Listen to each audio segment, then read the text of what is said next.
What is going on, Survivor community? We are back with the second part of Killer Frequency. There were some technical issues, but we are right back where we started. Where we left off. And let's just get straight into it. Caller, you're through to Forrest Nash on 189.16, The Scream. Hey, wonderful show tonight, Forrest. Thank you. Thank you. That's really wonderful of you to say. What's your name, caller?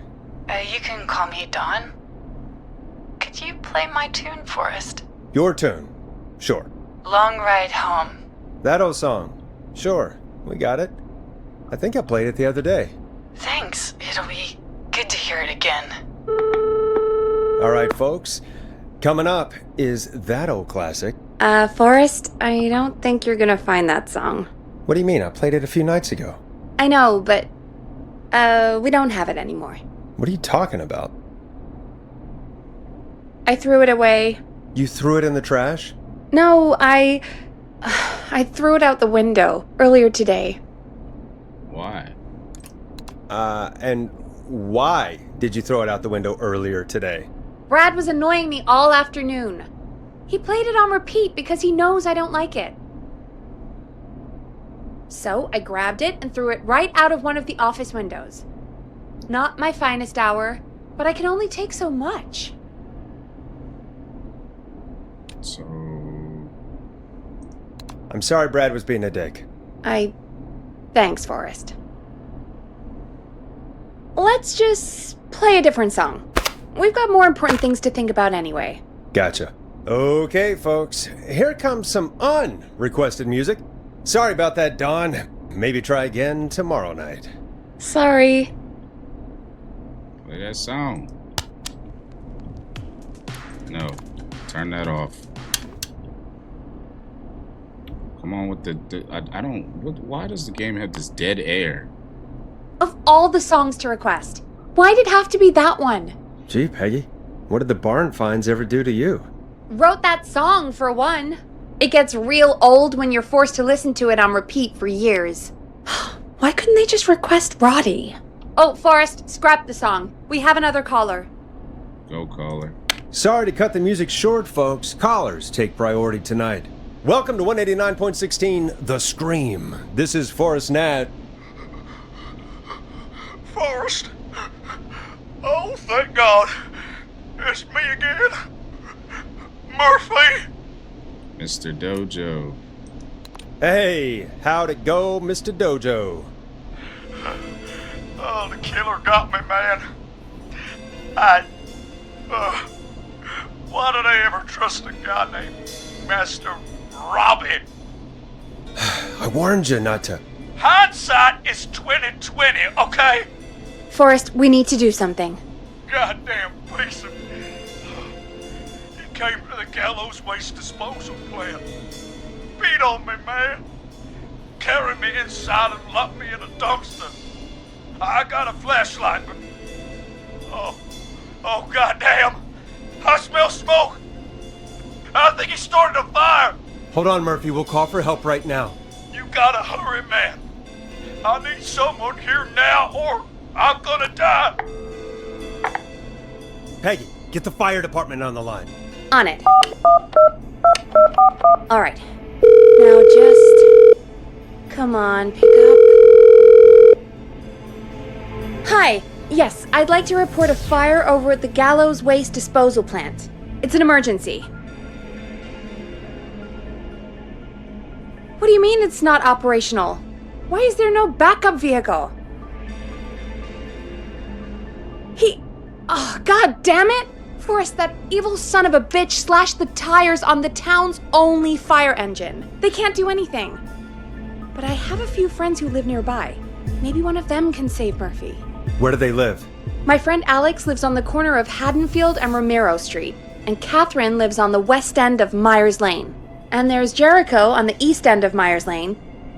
But he's old. Really old. Okay, I'll check the map, see who would be best to do this. Sidebar. I cleaned up in here. See, I got all my used stuff. I mean, if you don't know what I'm talking about, you got to watch the first video. But the station was a hot mess. I had trash everywhere. So I got my notes over here, my pizza box over here. You know, I just had stuff all over the floor on the radio station. But over here, Alex lives on the corner of. It's okay. So we're not gonna go. Who can I call on? All right, Forrest, who should I call? Who can help Murphy? Jericho, Alex, or Catherine? It's. Let me see. Alex lives on the corner of Haddonfield, right next to Romero Street. Haddonfield, Romero Street. That's Romero. Where's Haddonfield? Supposed to be near the plant. Jericho, what is the old man gonna do? Where's Jericho is the old man, right? He lives on the east end of Myers Lane. So he lives over here. Jericho's closest, Alex, is on Haddonfield next to Romero. Haddonfield. It could be Alex. Let me try Alex. Call Alex. All right, give me a second.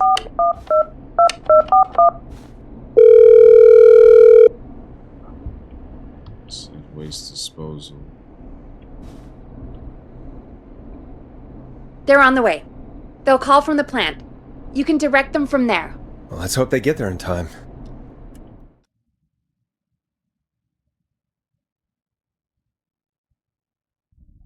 Forrest, I'm getting a call. Oh, it's not me. You have to call. Are you sure you can't? What's happening, Peggy? Alex was too far away. Too slow. The plant burned down. It collapsed. So Murphy is... Poor Fernando is gonna be crushed. So what is the old man couldn't do nothing? Because he said it was at the waste disposal and he was the closest one. He's right here. How is he too far away? Jeez, that's no way for anyone to die. Terrible way to go. Yeah. I don't understand. I never Murphy, understood that. I promise we will stop this. For you and for Fernando. Peggy, it's going to be our... Forrest, we have another caller. Let's not waste time. You have a caller. All right, folks. Another of our good citizens is on the line. Let's see what they have to say. Caller. Welcome to 189.16 The Scream, with me, your host, Forrest Nash. Forrest, Teddy Gallows Jr. here. I just want to say that my thoughts and prayers are with my Gallows Creek neighbors during this awful time. Oh, it's mayoral candidate and scion of the town founders, Mr. Gallows. Are you in danger?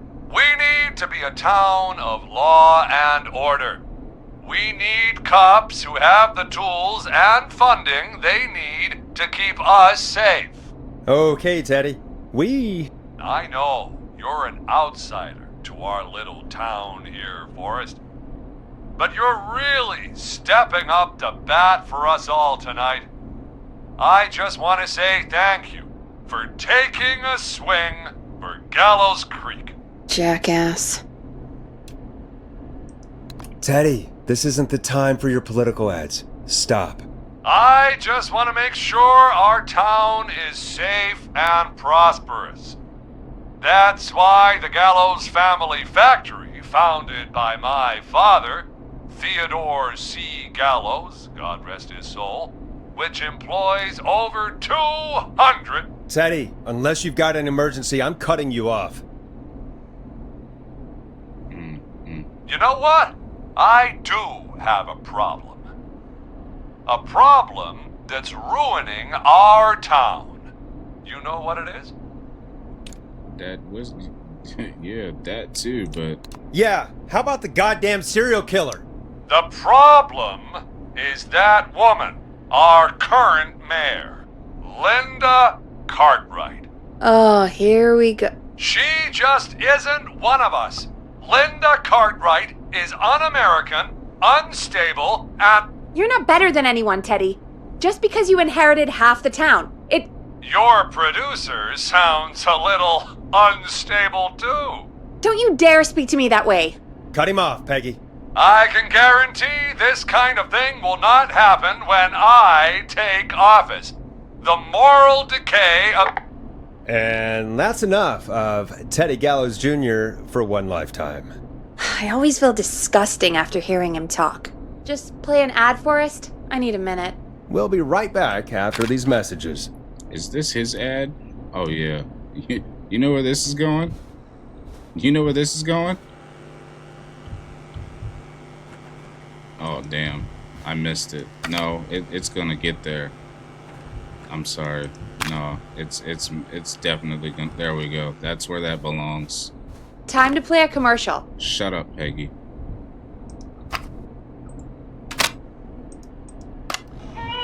The world-famous annual Gallows Creek Harvest Festival is back! We got it all out on Giblet Field. We got the Little Miss Harvest Pageant, Princess Harvest Pageant, Harvest Queen Pageant, Cotton Candy, Corn Dogs, Cornhole, Corn on the Cob, Crokinole, Country Music, Can Jam, Jams, Jellies, Jamborees, Juggling, Roller Rickies, Roller Disco Lessons, Praying. We got baby crawling, balloon popping, balloons for sale, beard contest, horseshoes, hayride, hay toss, hey you there, safe donkeys and ponies, apple bobbing, firearm, fireworks, funnel cakes, fried dough, seed spitting, sand licking, cracker cramming, and cat shop. And fake tattoo, face painting, puppets, petting zoo, amazing maze, square dancing, story swapping, spelling bee, quilting bee, and sewing circle, pie eating, lawnmower racing, hot dog eating contest, flower contest, and of course our famous gourd measure-off. The festival is brought to you by Mayor Linda Cartwright, sponsored by Gallows & Sons Factory, and dedicated to the memory of Garrett Miley, tragically taken from us last festival. Caller on line 1. Go, caller. Hello, caller. You're live on the stream with me, Forrest Nash.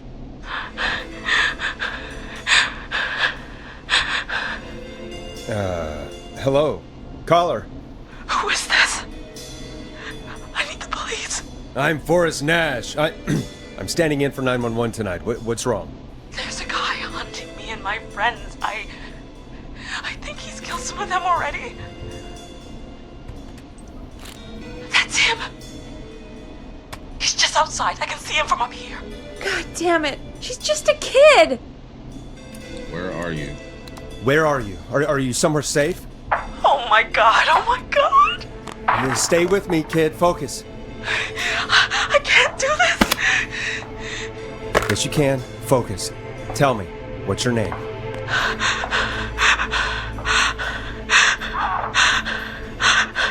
Sweetie, you can do it. What's your name? Carrie. Good. Carrie, listen to me. We're gonna get you out of there. All right? Now, where are you? The old murder house. Upstairs. I'm at the end of a hall. There's a bathroom, a couple bedrooms, a closet. Oh, he's coming. Where should I go?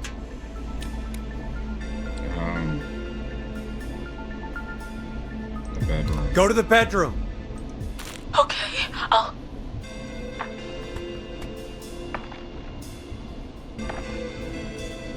He's here. He's here. He's gonna kill me. Forrest, I don't think we can. Don't move. Don't move!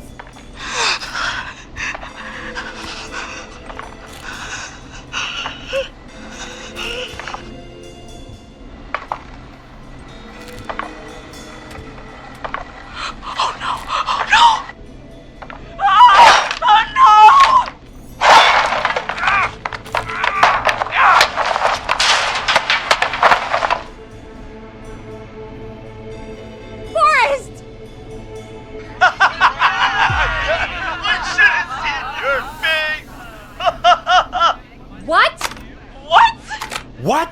Are you kidding me? Okay, what the hell is going on here? Oh, who's on the phone, Carrie? The cops? It's just a joke, jeez. Wait, isn't that... Jimmy, that wasn't funny, you sicko! Of course I called the cops, but some guy just answered instead. What guy? Forrest Nash! What the hell are you all doing? It's prank night, old man. We're just having fun. That's the kid! The kid who called in earlier pretending to be the whistling man.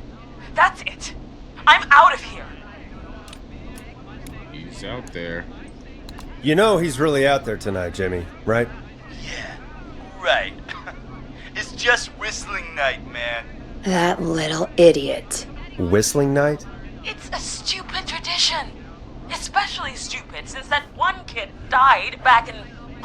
Would you take off that stupid mask if it's hard to breathe? Who's under there anyway? Is that you, Seth? Idiot! Seth is right next to you. That's, wait. Oh no. Who are you? Oh no, man!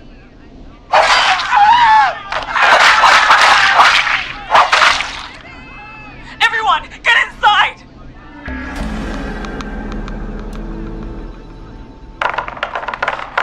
You two, barricade the door. Scott, Heather, you barricade the back. As long as he's out there and we're in here, we're safe, right? You buy time, but not much.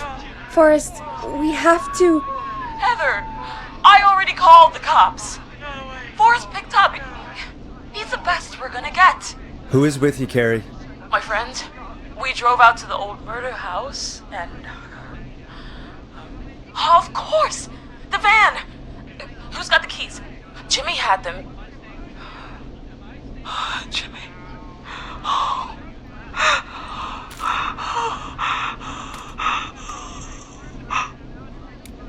Focus. Focus, stay focused, Carrie. Focus. Yes. Sorry. I'm here. We'll figure something out. Between all of you, there's gotta be a way to beat this. Just sit tight, okay? Heather, shut up. If we do that, we're gonna get killed. If only Jeannie were here. Jeannie? Jeannie McPherson? Our intern Jeannie? Yes. She's my best friend and the smartest one out of all of us. She stayed in tonight. Forrest, listen. We'll see what we can come up with, and, What? Scott, you're not any good at... And... No, Chad. Out of all of us, you're not the one to... Oh, Everything okay? no. We're figuring out a plan, but everyone's volunteering to do things they're just bad at. I think we can figure out what to do, but I don't think we can agree on who should do what. I think you'll have to be the tiebreaker, or else these idiots are gonna get us killed. But Shut up, you... Ugh. Forrest, I'll call you back. I don't know anything about your friends. Ugh. These damn kids never learn. Breathe. Breathe, Peggy. It's okay. Ugh. They do this kind of thing every year, Forrest. People get hurt. All right, folks. We're gonna work out a way to save Carrie and her friends. This next one goes out to all the trapped kids out there. You should marinate in that awkward comment. Peggy, you mentioned something about their friend working here? An intern? Yeah, Jeannie. Seems a nice enough girl, but a bit head in the clouds, you know? Not sure why we took on an intern. We really didn't have the office space for one. Poor thing got tucked away in a dark corner somewhere downstairs, I heard. All right, I'll go see if I can find her desk. Hopefully she has something we can use. Right. Peggy, I still don't trust you. Peggy said her desk is downstairs. I don't trust Peggy. The music when you go into different rooms. Jeez, they really tucked Jeannie away. Good luck. I'm so proud of you. Make lots of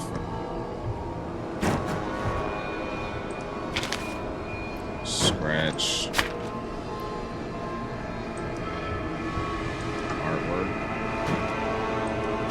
Friendship quiz.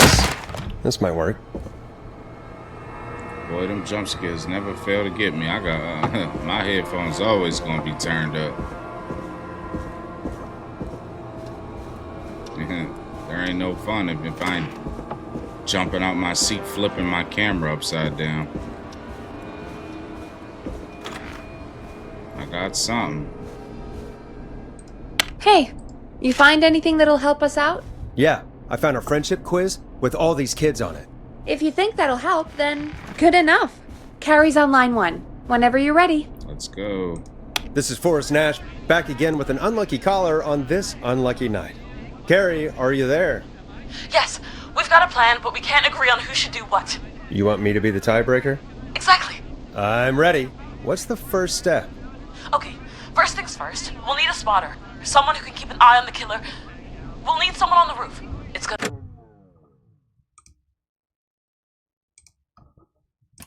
be a hard climb. We're deciding between Heather, Kyle, and Hot David. Who should climb the roof? Most likely to peak Mount Everest, Heather. Heather's got this. Yes, Heather, he picked you. Now please, stop talking about all your cheerleading trophies. Part 2. The Whistling Man padlocked the gate back to the road. Before we drive out of here, we need someone to pick the lock. Seth, Jennifer, and Scott all want to do it. Pick the lock. Most likely to escape prison is Jennifer. Jennifer. Jesus, Jennifer, you carry a bump key? Why didn't you say so earlier? Anyway, that brings us to part 3. Getting the van keys. I'll volunteer for this. I don't know Jimmy as well as you guys, so it'll probably be easier that way. Then is part 4. This is a very detailed plan. I'm impressed. Yeah, it's weirdly easier to think when you're about to die. You're doing great. What's the next part? Part 4, we need someone to lead the Whistling Man away. We need a fast runner. For this one, we're trying to decide between... Who was it again? Hot David, Cynthia, and Scott. Lure the killer by running away. Most likely to be an athlete. Hot David. Hot David. Yeah, you, do spend a lot of time running shirtless. You got this, Hot David. Sweet. Okay, let's recap. We get the eyes on the roof. A runner distracts the killer while we grab the van keys and pick the lock on the gate. Now the tricky part. The getaway. Ooh, what's the plan there? Well, we can't all outrun the Whistling Man. But he thinks we're just a bunch of stupid teens. So, let's use that against him. Part 5. We trick the killer into a trap. Someone can pretend to be injured. Who would make the most believable lead? Who you got? We got Lisa, Tammy, and Cynthia. Lisa is only in one category. Tammy.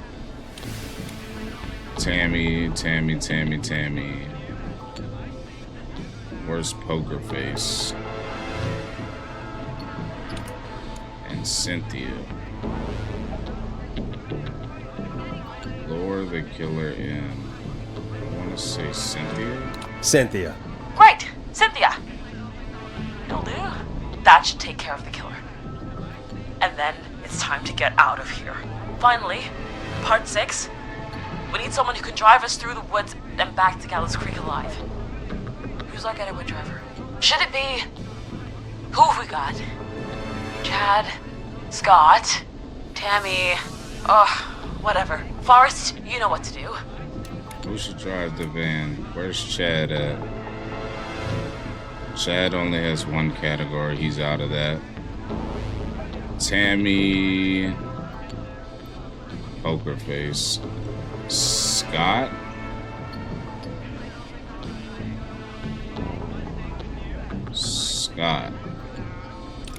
Scott.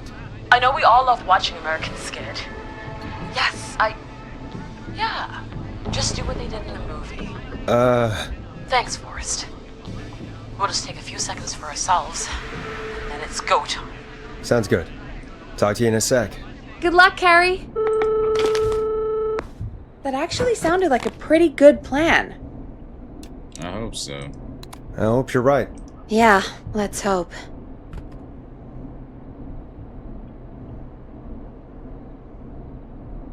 What's with the dead air?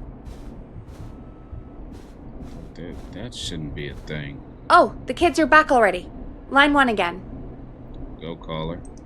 If you're just tuning in, we're coming to you live with a bunch of teens about to flee a madman.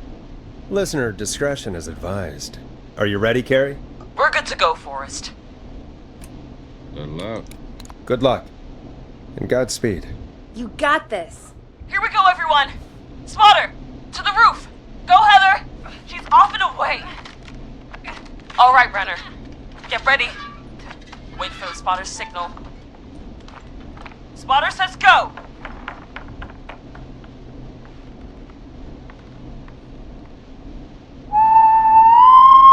Wait. Lockpicker, go. I'll get the keys off Jimmy.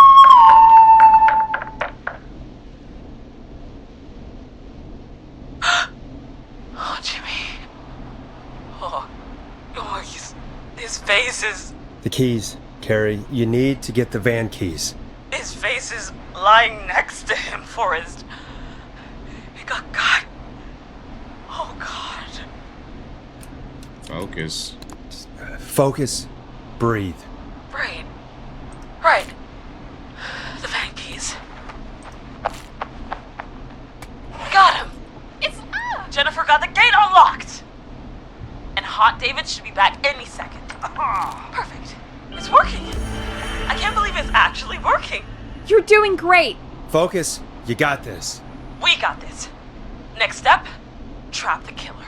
All right. Nate, get into position. Everybody else, hide.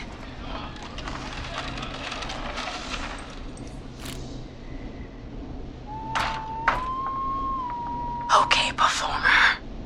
Now, act like your life depends on it. Oh. There he is. He's buying it. Oh no. He knows. Hey, damn it. Now, push the bookshelf over.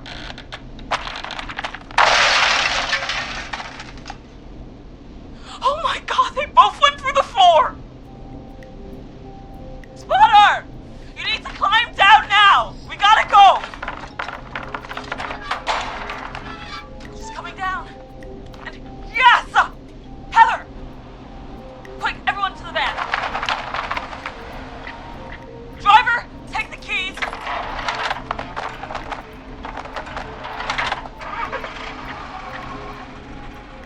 The damn gate swung shut.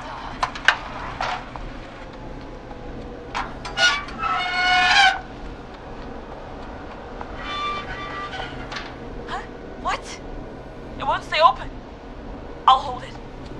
You drive through. Carrie! What was that? It's a whistling man. Drive! Now!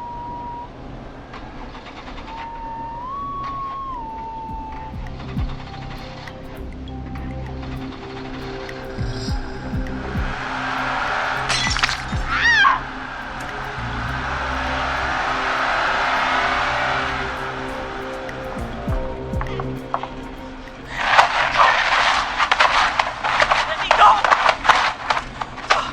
Let's go! Let's drive! Oh my God.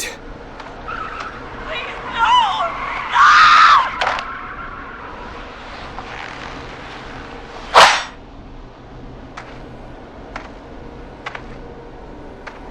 Carrie?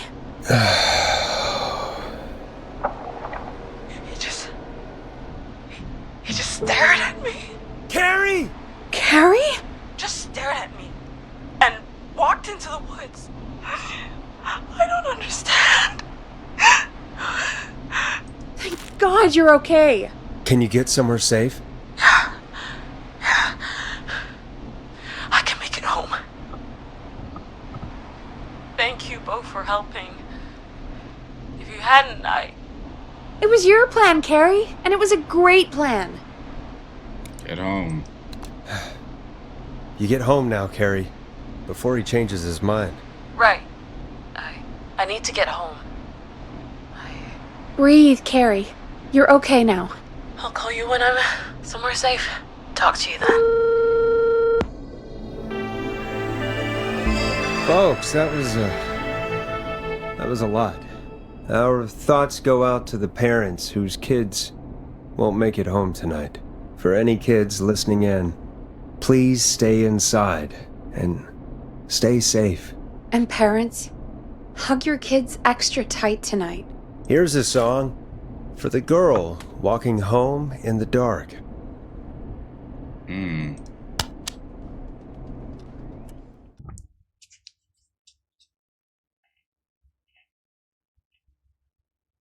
Hey, we had a call come in. Go line 1. Forrest Nash here. Listeners, we've got another caller live on 189.16, The Scream. What's on your mind, caller? Hey, Forrest. I just wanted to phone in and say that I think I speak for everyone when I say that you're providing a real service for Gallows Creek tonight. It's cool what you're doing, man. Well, I'm just doing my job, friend. Anyway, tell me about yourself. What's your name? Are you keeping safe tonight? Yeah, man, I'm good, thanks. I'm at my roller rink, trying to get everything ready for the Harvest Festival tomorrow. I had a guy from Starling Security here earlier installing the Starling 4000 system, so I'm a little behind. As for my name, my friends call me Roller Ricky, and I now consider you a friend, my man. Thanks. We're friends now, huh? Well, that's kind of you to say. Thanks. Yeah, man. Sounds like roller skating is more than just a job to you. So is this vocational? I wasn't always Roller Ricky. Once upon a time, believe it or not, I used to go by just Ricky. Yeah, back then, things were pretty rough. I used to roll with a bad crowd. Not all bad, but there was one guy. Anyway, some bad stuff went down. I harbored a lot of guilt for a long time, and turned to the bottle.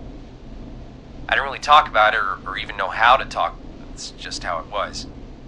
That bottle took the best years of my life. Or so I thought. It's never too late, Roller Ricky. How did you turn things around? I joined a support group. I opened up about my problems, and sharing that burden just took so much weight off. It's a long story from there, but I found roller disco. I learned how to have fun again, cutting loose and making shapes. Now whenever I get down, I get down. I'm finally free from it all, man. It's important just to talk to somebody. That's the first step. Ain't that right, Max? Aw, hello, Max. Where my dog lovers at? Well, he certainly sounds like a good boy. Max is my emotional support dog. He's a rescue dog, but I always say he's the one that rescued me. He's the best dog a guy could ask for. Of course, the first thing I did was teach him how to skate. He's better than me now, a real pro. Max can skate. Yeah, man. At first they said it couldn't be done, and then they said it shouldn't be done. But Maxie loves the rink, man. Is that another train, Maxie? Maxie loves trains, man. He's even got that special how to greet them. Y'all are great together. It sounds like you two make a great pair. Maxie appreciates all the positivity you're throwing out, my man. You know, I'm actually hosting free skating lessons tomorrow at the festival. I think it's a great opportunity to give back to the community. Man, all this talk of skating's got me itching for a boogie. Before I switch my radio off for the night, could I request a song, Forrest? Something I can groove to, something funky.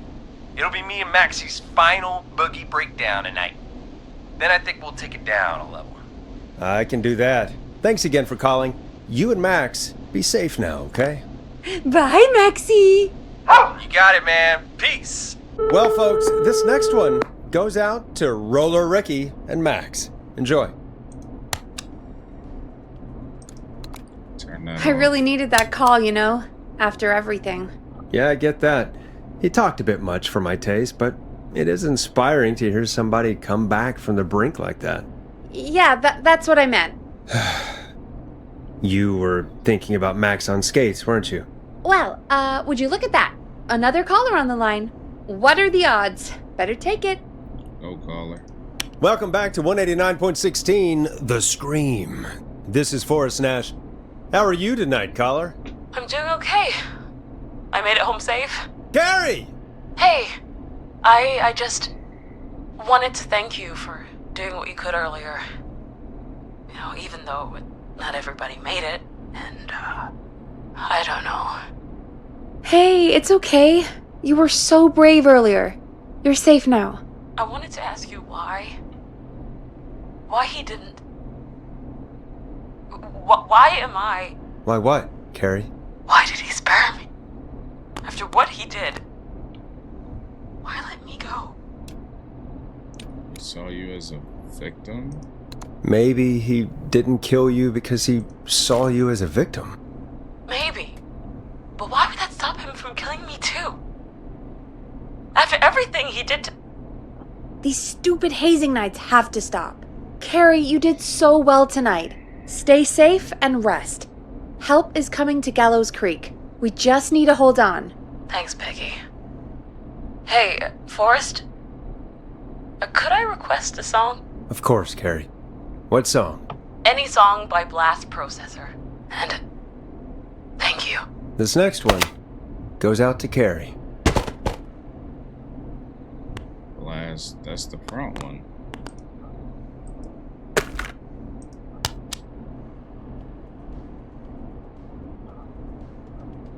You know, what Carrie just said has really got me thinking. About what? The whistling man left her alone. Why? There must be a reason.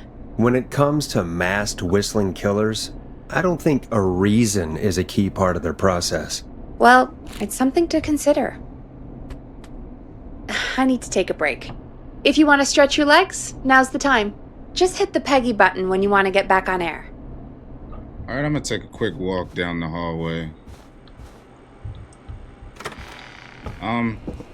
If you made it this far to the 2 parts of the video, I just want to let you know I appreciate you. Hope you left a like, left a comment, game recommendation. You know, I check the comments every time I post. I'm all about interacting with the community. Even if it's just one person, I'm all about interacting with the community. So if you stayed around this far into the video, I appreciate you. I hope you're having a great night, evening, day, whenever you're listening to this video. Let's just get back into the radio. Let's get going, Peggy. Alrighty, we could run another segment or... Scratch that, Forrest. We have a caller. Go caller. You're through to 189.16, The Scream. What's your emergency? Hello again, Forrest. Oh, that call with the teens was awful. Those poor kids. Still, I'm glad the girl didn't get hurt. Thanks for your concern. Are you in trouble? What's on your mind? I wanted to ask you again to play my song, Forrest. You said you were gonna play it, but you didn't. Your name was Dawn, right?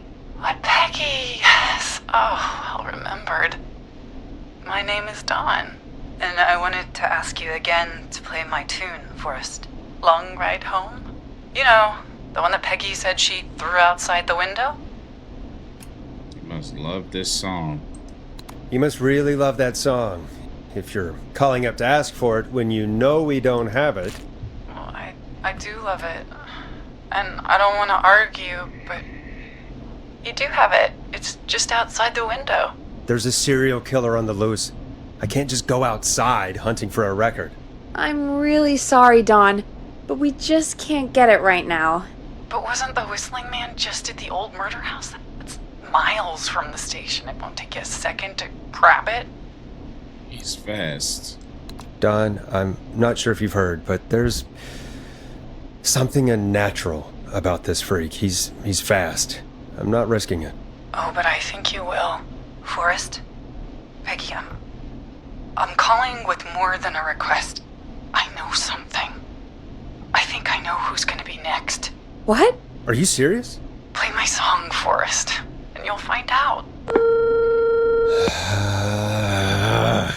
Well, folks, Here's some music for you while I think things over. Play that same song. Turn it off. Is she serious, Peggy? She's serious about hearing that song, that's for sure. Peggy, I mean, is she serious about... I don't know, Forrest, but we don't really have a choice, do we? If she's telling the truth... All right. All right, I'll do it. You're a good man, Forrest. I'll slide you the key to the fire door. Wait. Our fire door has to be unlocked? Yeah, You know, I never thought about it, but yeah. We should talk to Reggie about that later. Anyway, I'll hold the fort down while you're out. Maybe I'll even get a caller. That could be exciting. 189.16, The Scream. With me, Peggy. Peggy, something about you ain't sitting right with me. I've been saying this since I started this game. You just sliding keys through the door, just stringing me along. Something is off. I don't like it. I don't know what it is. You're too calm about everything. I'm not okay with this. Alright. Going outside, I guess.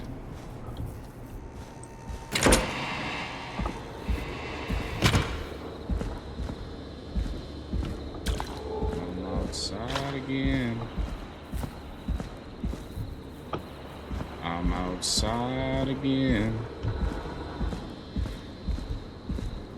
You know, I hope she'll be happy when I'm brutally murdered by the Whistling Man. Out here. Oh. In the open.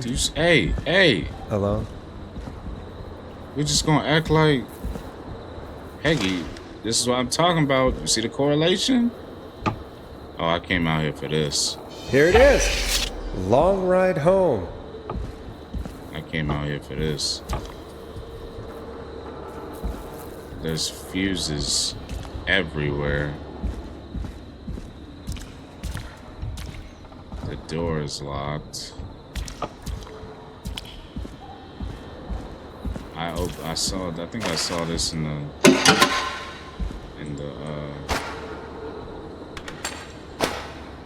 first part of the playthrough. Literally fuses just everywhere and anywhere. Can I pick this up? Thank you. 2 more. Why is that bolted up? Like that. 1 more.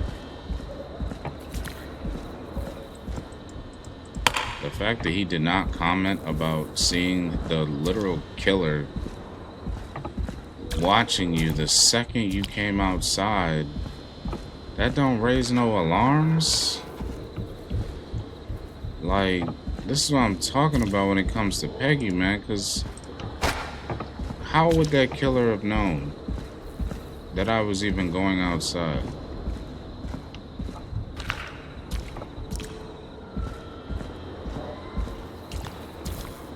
Put this in.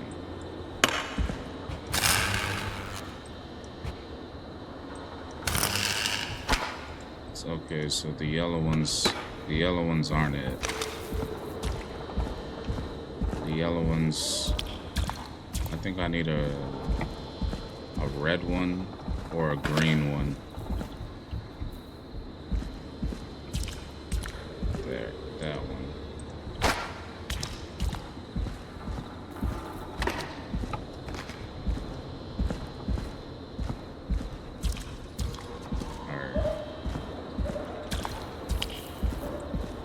There.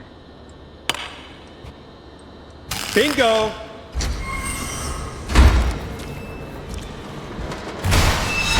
Power.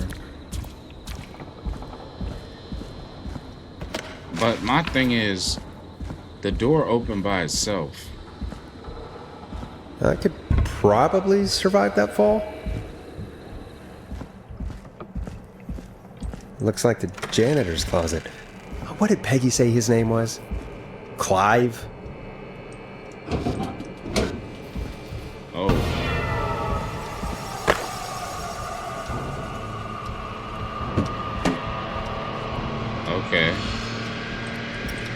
There's a key.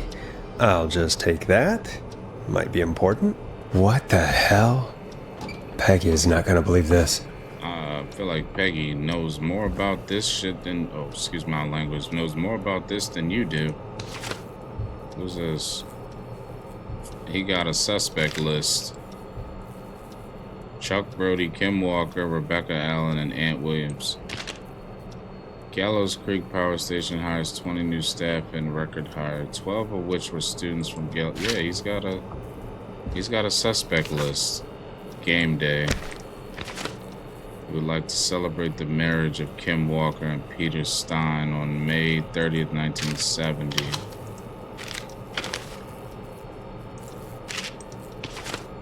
He's got a hit. This is either one of two things. This is either a hit list or a target list, like possible people to be next on the hit list, like, and he's trying to like get to them before whoever's doing it. It's either one of the. It's one or the other. There's no other. Hey, listen. I said my volume was like. I wonder how the show's going. Max settings. Alright, we ain't going in there yet. Guess we're going back upstairs. Look at this. Just all types of OSHA violations.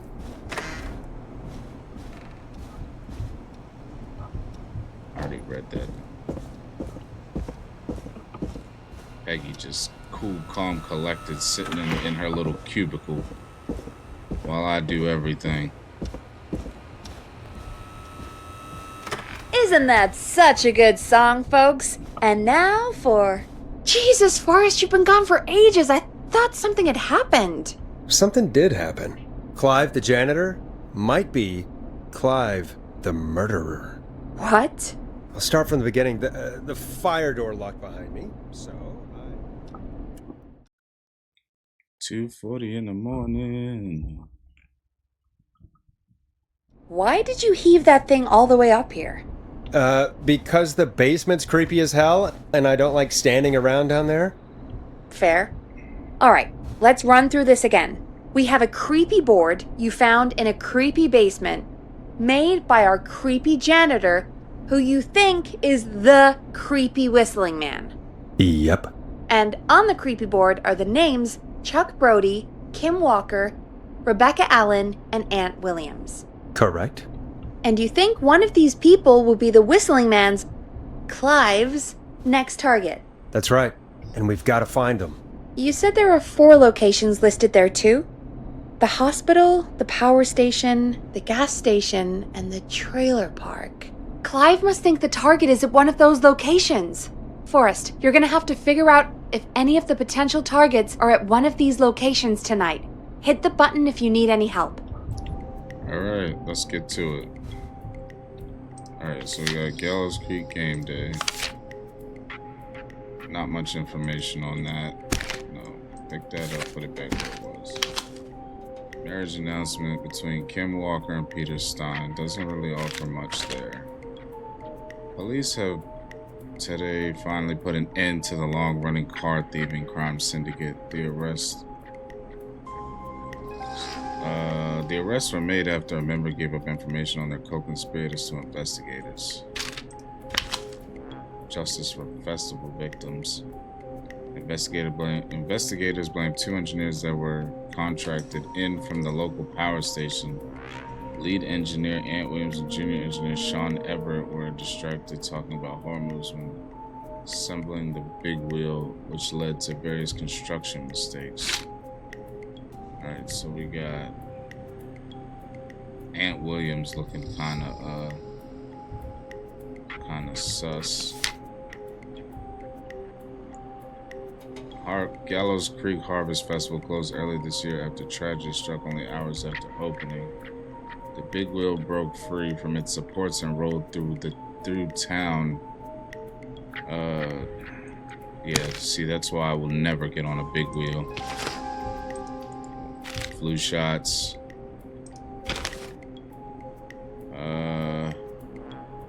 Wait. That's her book. That's Rebecca Allen's book. Infamous. Rebecca Allen wrote that book. Moves out of Gallows Creek for a new life. She stole our cars. And then she stole our time and money. I mean, she didn't force you to buy her book. She stole a car, but I mean, she made you read the book.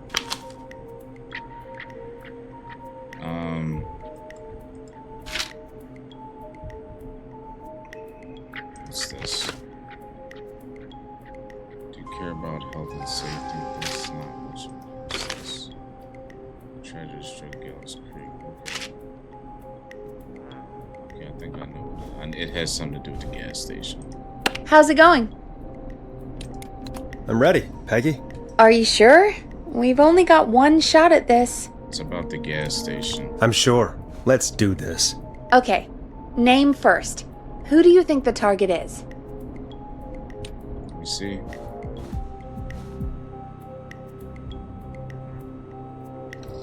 I know who it is. Chuck Brody. And where will I find them?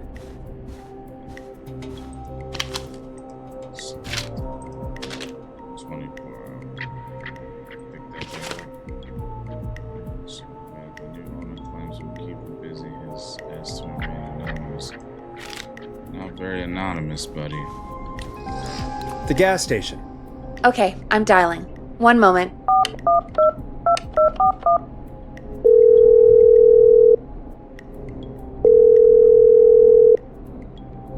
Hello? Chuck Brody!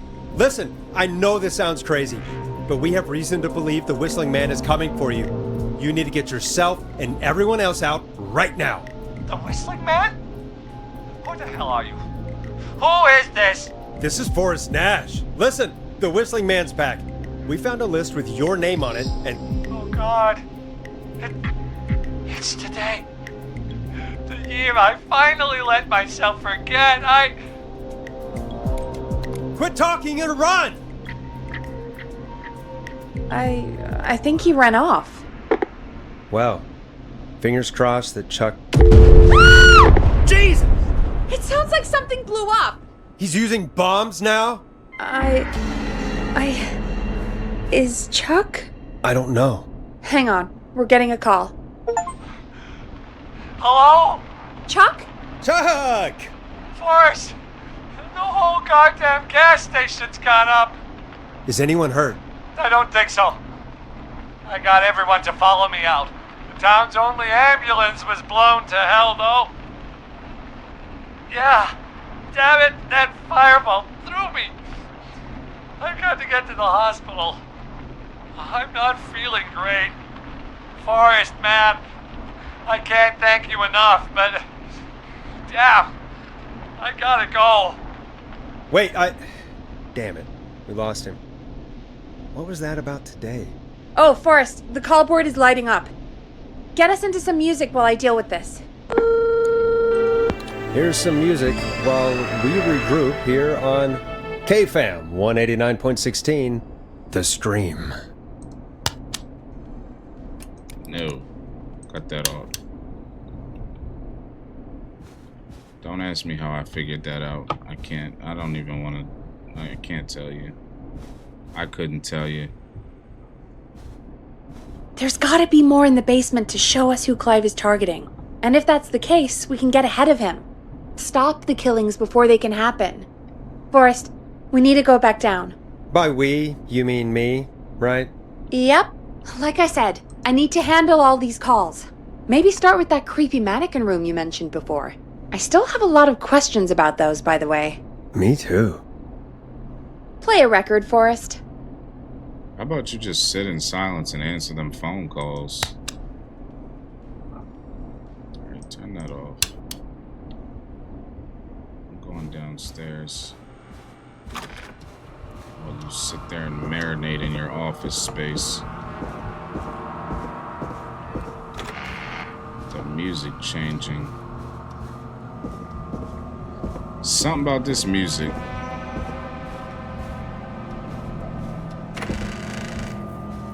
Is this open?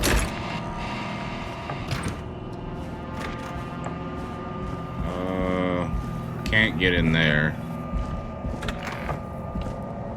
They put them cans right there on purpose. That was a unintentional jump scare.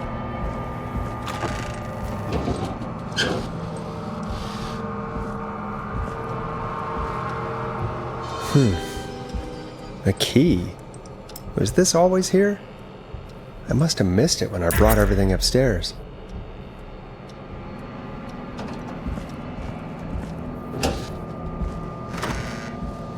So I guess this key opens the door over there. The fact that they just got trash inside the building. Everywhere. Hey, Forrest! Peggy, give me some warning before yelling down the intercom? Sorry. Buzz the intercom when you find something and want to discuss it. You just be quiet.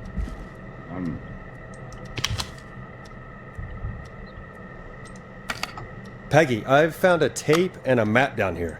A map of what? Looks like it might be to somewhere in this storage area. Weird. Well, maybe the tape will give us more information. Give it a play. Hold on. Let me check all these. Make sure I can't open nothing else down here.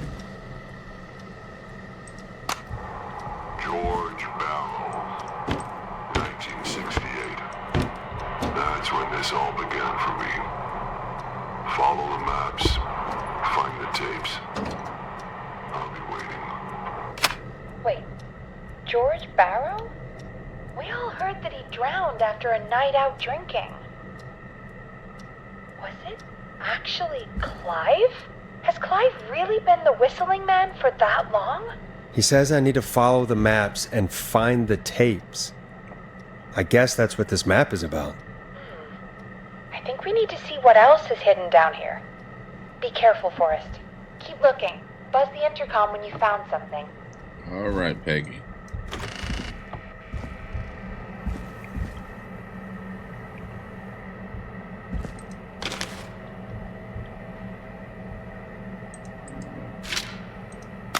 Time of autopsy is 7 a.m. Cause of death is asphyxiation from drowning. The degree of rigor mortis indicates that the subject has been deceased for 5 hours. That puts the time of death. Okay. Now I can't pick this up because the game might bug out if I pick up stuff earlier than when I'm supposed to. That's why it's been so hard for me to finish this game. It's still a great game overall. I love the story so far. Small lacerations to arms, legs, and face, typically obtained by running through foliage. Severe blistering to the feet, as though the deceased had been running without stopping. Okay. So he was running from something or someone.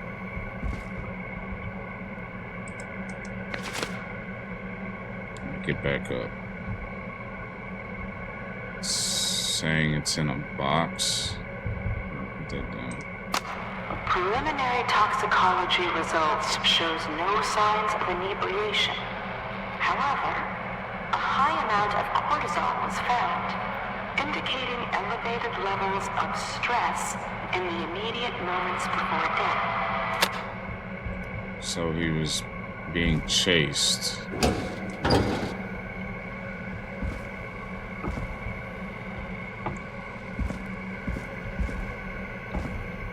Something was chasing him.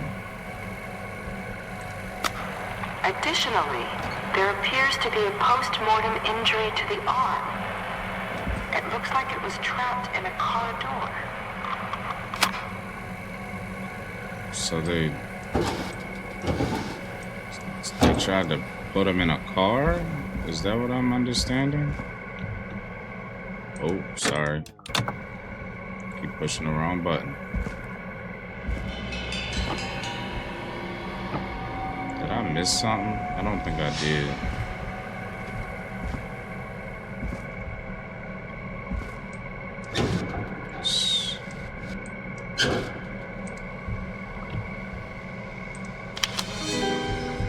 This has to be important. I'm sorry I made you do this, Virginia. Caucasian male, age 18, cause of death to be drowning. Abrasions found on knuckles, likely from fights in the past. Matches with history of deceased being aggressive. No evidence of foul play. High level of alcohol in the blood. Coroner's opinion, he died swimming while intoxicated. But the other thing said that he had abrasions on his feet. It is the coroner's opinion that the subject likely feared for his life and was chased, resulting in a fall from a height into a body of water, where he hit his head, was knocked out, and drowned. Following that, he was moved. Dr. Sullivan, we need to have a talk. Is that recording? Shut it off.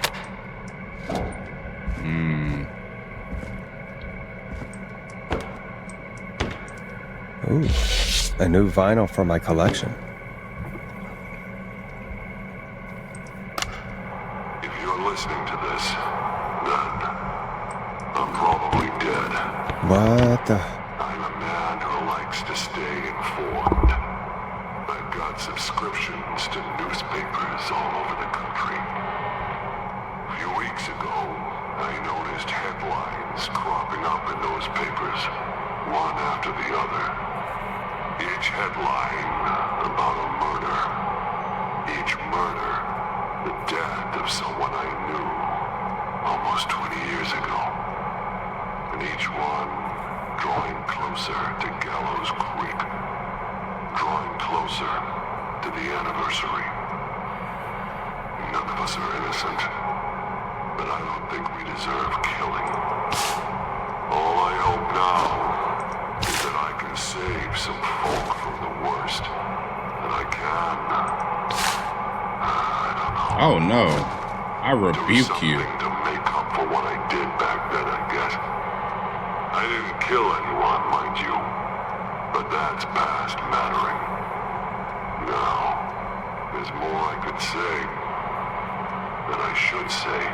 But my employer made it clear that my family would pay a high price if I ever spoke out.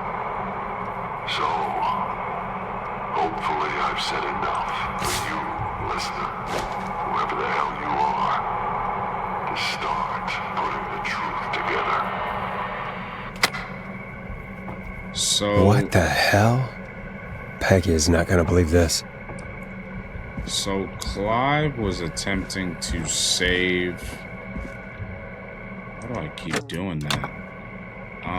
Clive was attempting to save the people that partook in this cover-up. This cover-up story. It got him killed. And...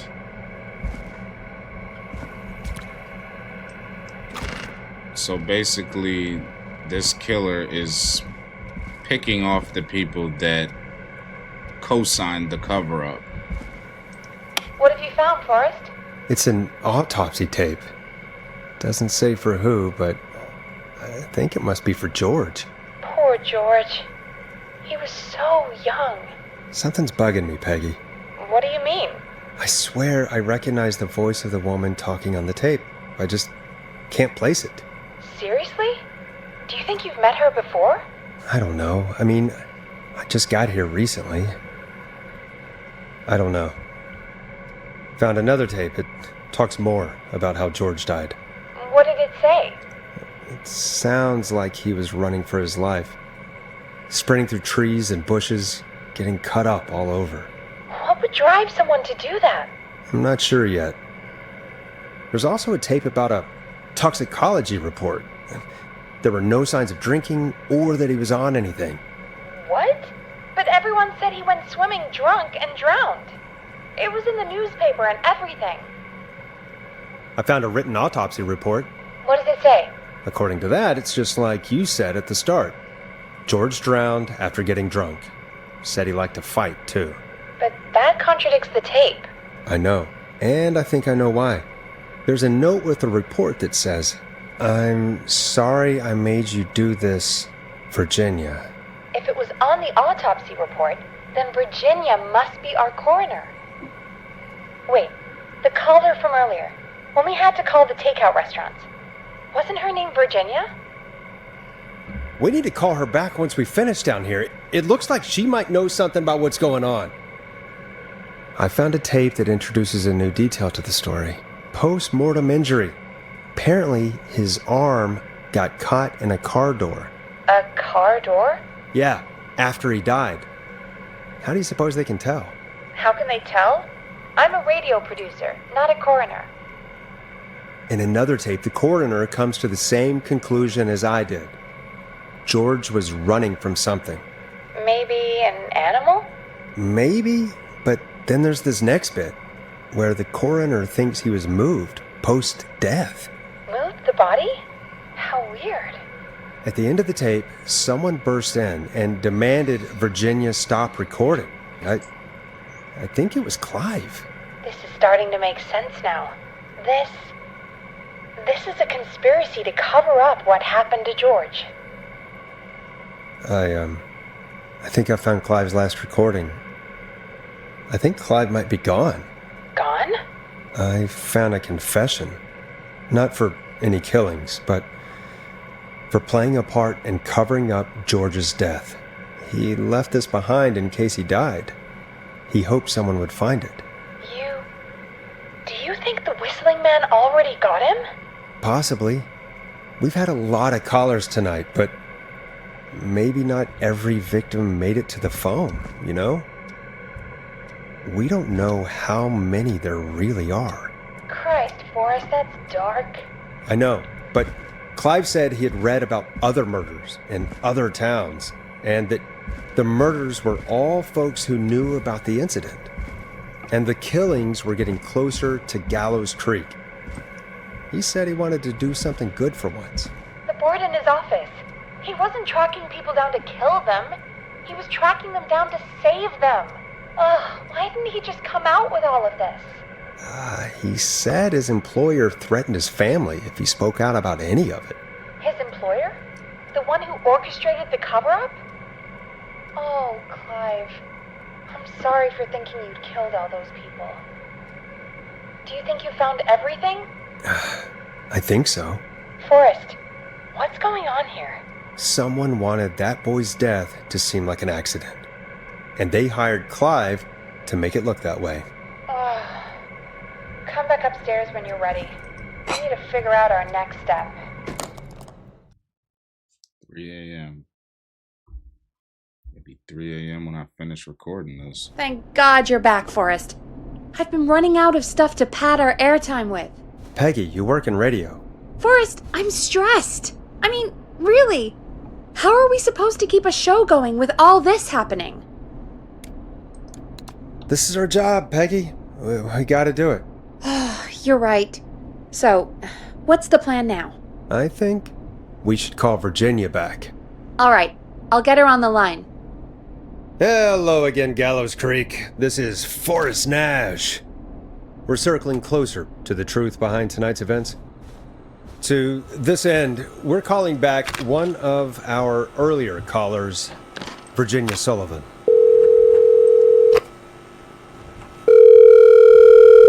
Fredman Plunker here? Who's this? Is it you? Goose? Plunker, hey, it's the Radio Man, Forrest Nash.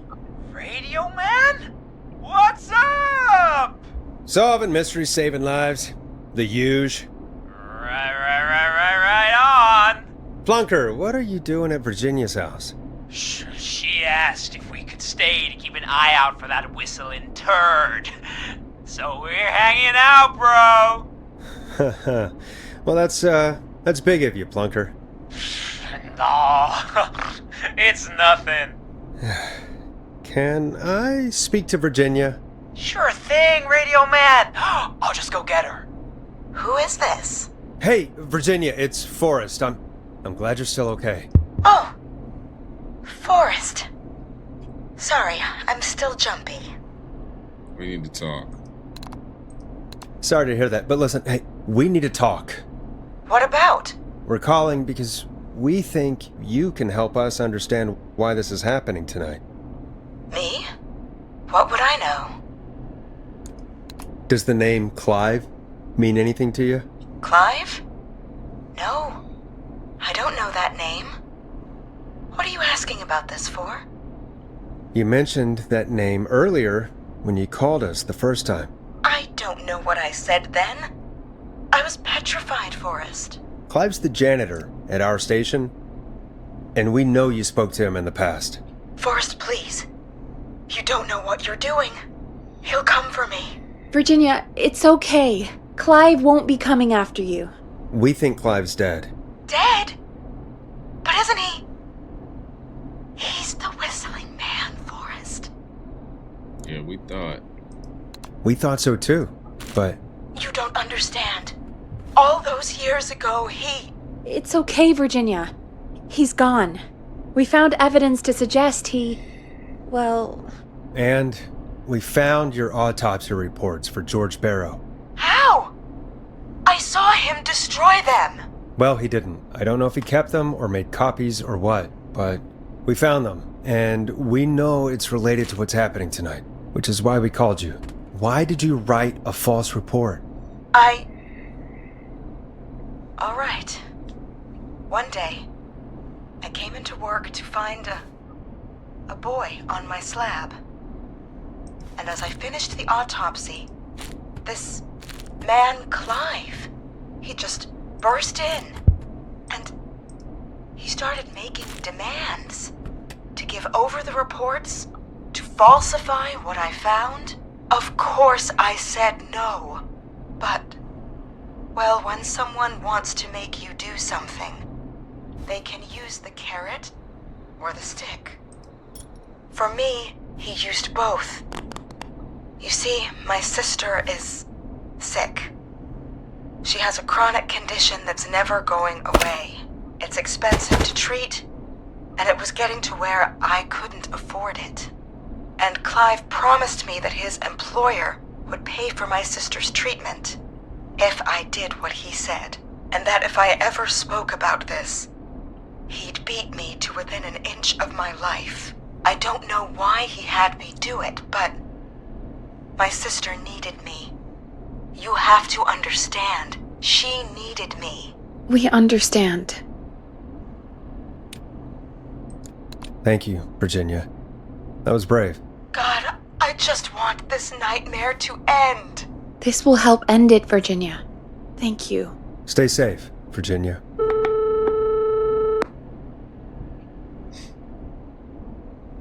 Dead air. So, Virginia's tied up in all of this. Clive threatened her to keep quiet about George's death. But for who? Why cover up these details? We could try Sandra. What would Sandra know? I don't know, but we have to start somewhere. Anyway, just be careful when you're talking to her. Don't push too hard. We don't want her to hang up. I'll be careful. All right, calling her now. Hopefully she's at her jazz studio.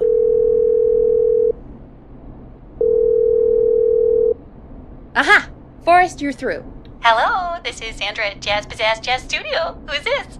Hello again, Sandra! It's Forrest Nash of 189.16, The Scream. And you're live on air.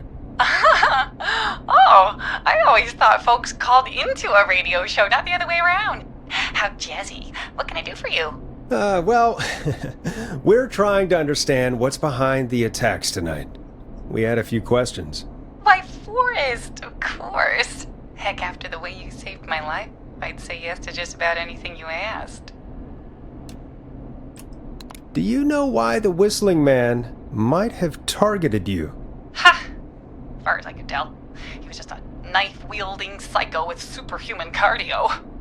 He'd have chased after anybody.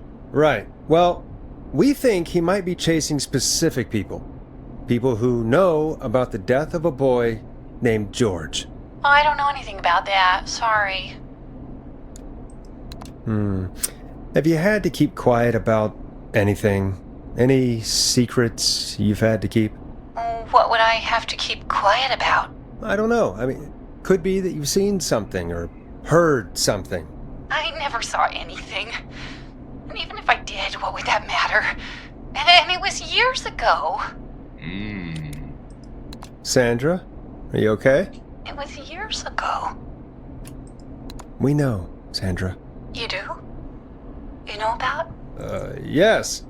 Of course. This studio is my life. After I found the body in the river, I couldn't lose my studio. Do you understand? Yep, sure. Sure. I understand. When the rent just kept going up, he said he'd stop if I just needed to keep quiet. And everything would be okay. What is wrong with this town? Sandra? Who was he? He said if I told everyone I found the kid in the reservoir instead of the river,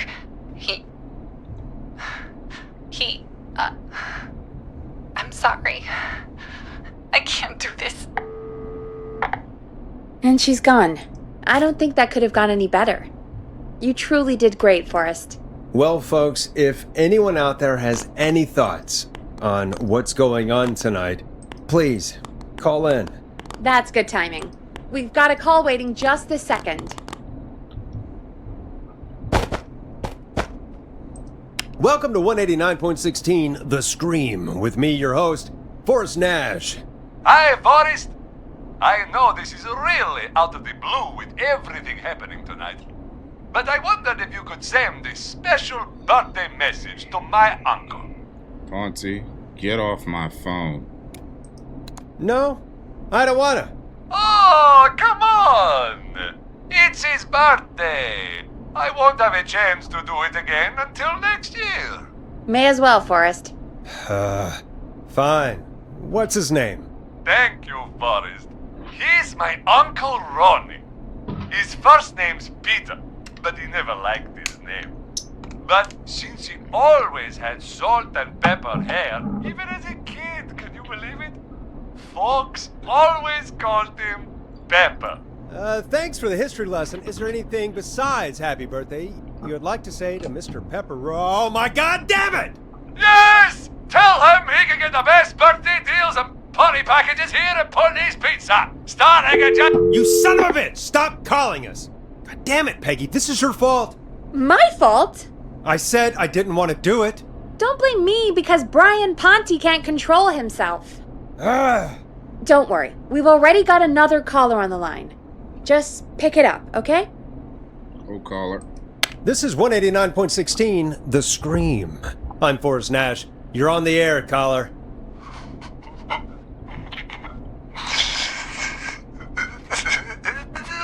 Caller.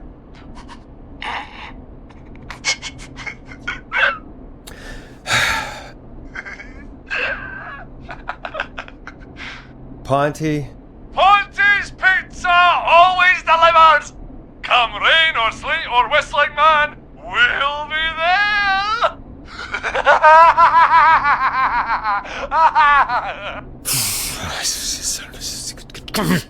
Forrest? Forrest? Are you okay? Forrest? I hope the Whistling Man gets in with his own pizza slicer. Jesus, Forrest? Sorry. That was too much. It's okay. It's been a high-stress night. Don't worry about him anymore, okay? Not for tonight, anyway. I think he's spent for now.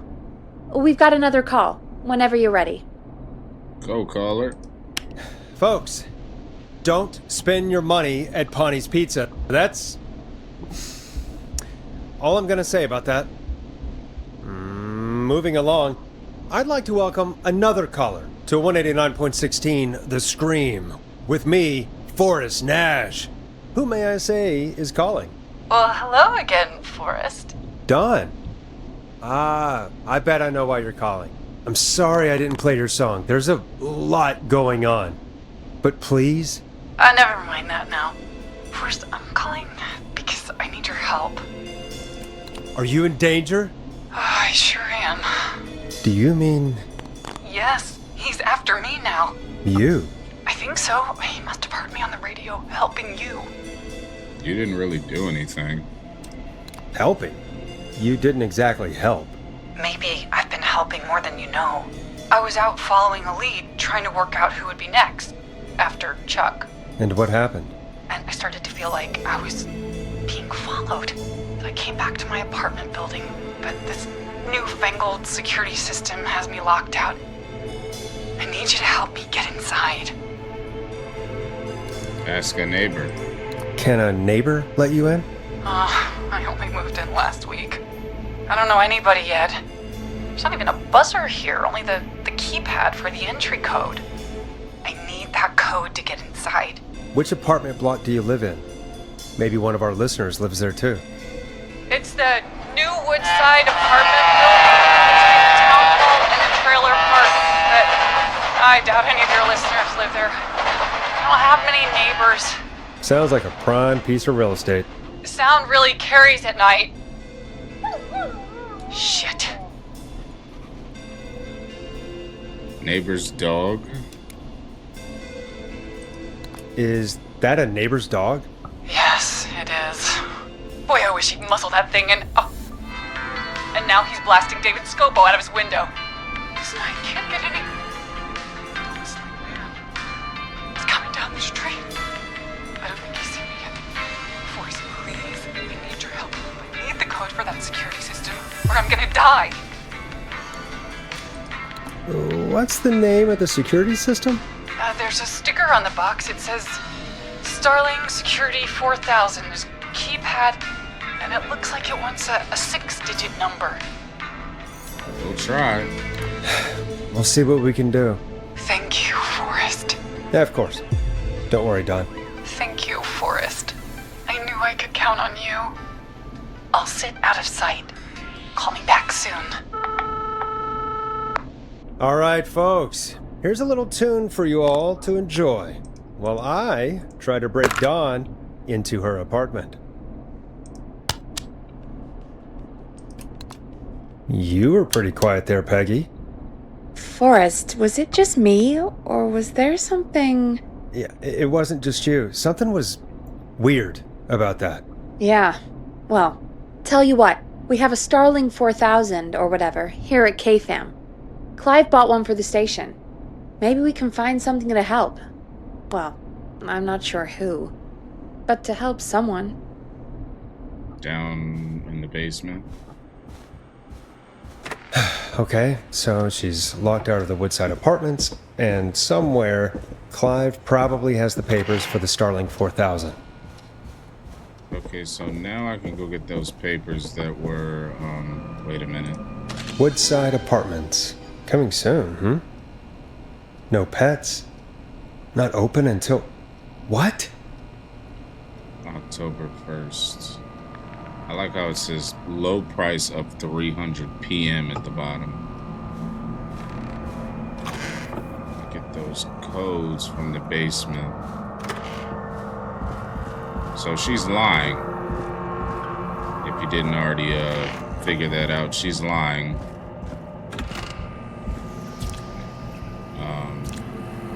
Somebody lives in that building.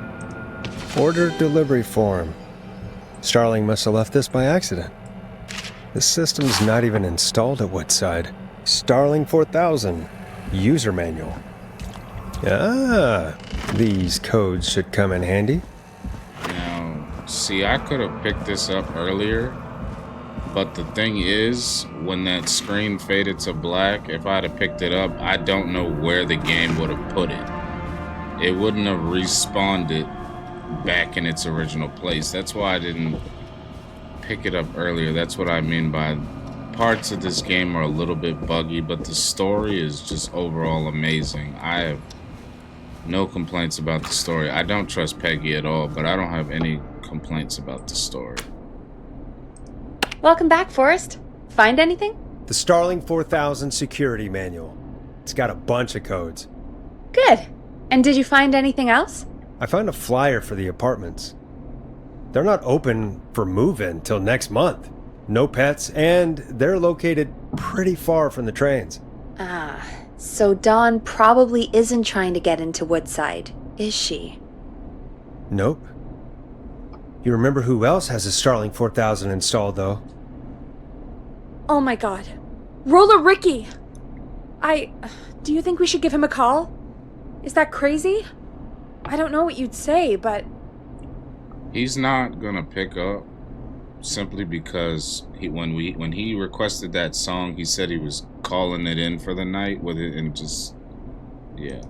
Just put me through to Dawn. I'll take care of this one way or another. Okay, if you say so. Line 1, whenever you're ready. Go, Dawn. Dawn, are you there? This is Forrest Nash from 189.16, The Scream. Oh, thank God you're back. I've been so afraid. What's the code to the gate? She's lying, so get her caught. The code is 191519. Thank you, Forrest.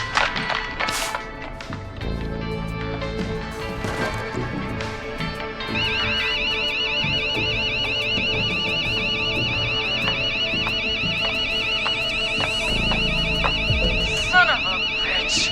Ah!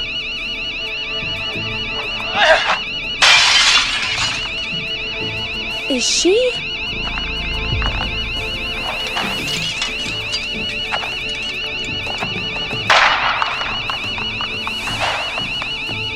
Yeah, stay out! Nobody disrespects the sanctity of the ring! Don't ever come back here again! I'm calling the cops! Thank God. Hello? Is someone there? Ricky, get back inside and turn on the radio. Whoever that was, she was trying to break into the ring. She? Forrest, man, you got no idea. That was him! That was the Whistling Man! The alarm gave me just enough time to get my rifle. I don't like hurting folk, but I can't let anything happen to Maxie. He's my best friend, you know? Listen, man, I'm heading back inside. Gonna barricade that window. My man, thank you. You and Peggy can skate for free whenever you want, forever. That's a done deal. Thanks, Ricky. Can't wait. You got it. Talk to you soon. Okay, Gallows Creek. Here's some music while we process what just happened. Let's see. So, the Whistling Man is a woman? Yeah, seems that way. I know. I can't believe it. She called up. You spoke to her multiple times. Yeah, she seemed pretty... Well, no, she did not seem normal. That's a lie. Because she was monotone. She was real... She talking like how I'm talking right now. I thought she was just regular Gallows Creek strange. Really, Forrest? Why do you think she requested that song? To get... Well, no. Maybe she really wanted that song. I mean, maybe she actually wanted it. Could be her favorite killing song. Ugh, that's awful. So, what now? I guess I should make an announcement. We do have new info. Okay, you're live in 3, 2... Hey folks, this is Forrest Nash here. I hope you're all safely locked inside. For those of you listening to that last call, you might be wondering what to make of it all. Here's our take. We now believe the killer is actually a woman. One who might manipulate you into letting her in before she attacks you. This is universal advice right here. I'm sad to say, but it's time to trust no one. The killer was calling themselves Dawn. Yeah, not this part though. I never actually knew a Dawn. This could be a fake name. If anyone needs help or you have info on the killer, please call in. You folks have my new number, right? It's 911. Hopefully, our next caller can help shed some light on our killer. Who's that? Hey, we had a call come in. Okay, folks, time to take a call. Go caller. This is Forrest Nash, and you're listening. Please help me. My name is Casey Moore. I'm at 25 Nancy Drive. My best friend's been stabbed. He's bleeding everywhere. I don't know what to do. Please help me. What happened? Somebody's been stabbed? Can you tell me what happened? We'd been out at the reservoir. We were heading back to his place when we heard this whistling all of a sudden. He just started freaking out. He screamed at me, told me to hide. I'd never seen him like that, and I just panicked and ran and hid in a bush. Oh no. Forrest. Then what happened? He went up the road and talked to someone. I couldn't really hear or see anything. It sounded like he might have known the person, and they just stabbed him. Casey, was his attacker the Whistling Man? The who? They had a mask and wore all black? That's all I know. Please, we need help here. I'll get you help, but I need to know. Where did the masked person go? They left. They left him to bleed out. I waited until they were gone, then dragged him into the garage and called 911. Wait, why didn't she make sure he was dead? I don't know. I think I heard them say something like, "It's not so funny now, is it?" before they left, but please, he needs to get to the hospital. I can't drive, so we need an ambulance. Forrest, the ambulance was destroyed in the explosion at the gas station.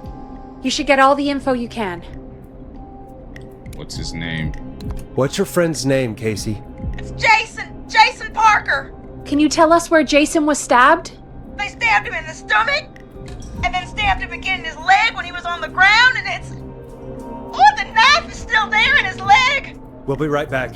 Peggy, patch us through to the hospital. On it. Phoning St. Gabriel's now. Switch to line 2.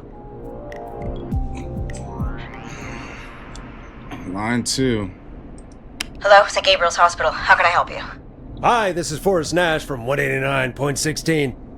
We have a stab victim at 25 Nancy Drive named Jason Parker. He's been stabbed in the stomach and the leg. He's bleeding heavily. Oh God, I'm sorry, but the ambulance is, well, you know. I know, but please, we need something, or he's going to die.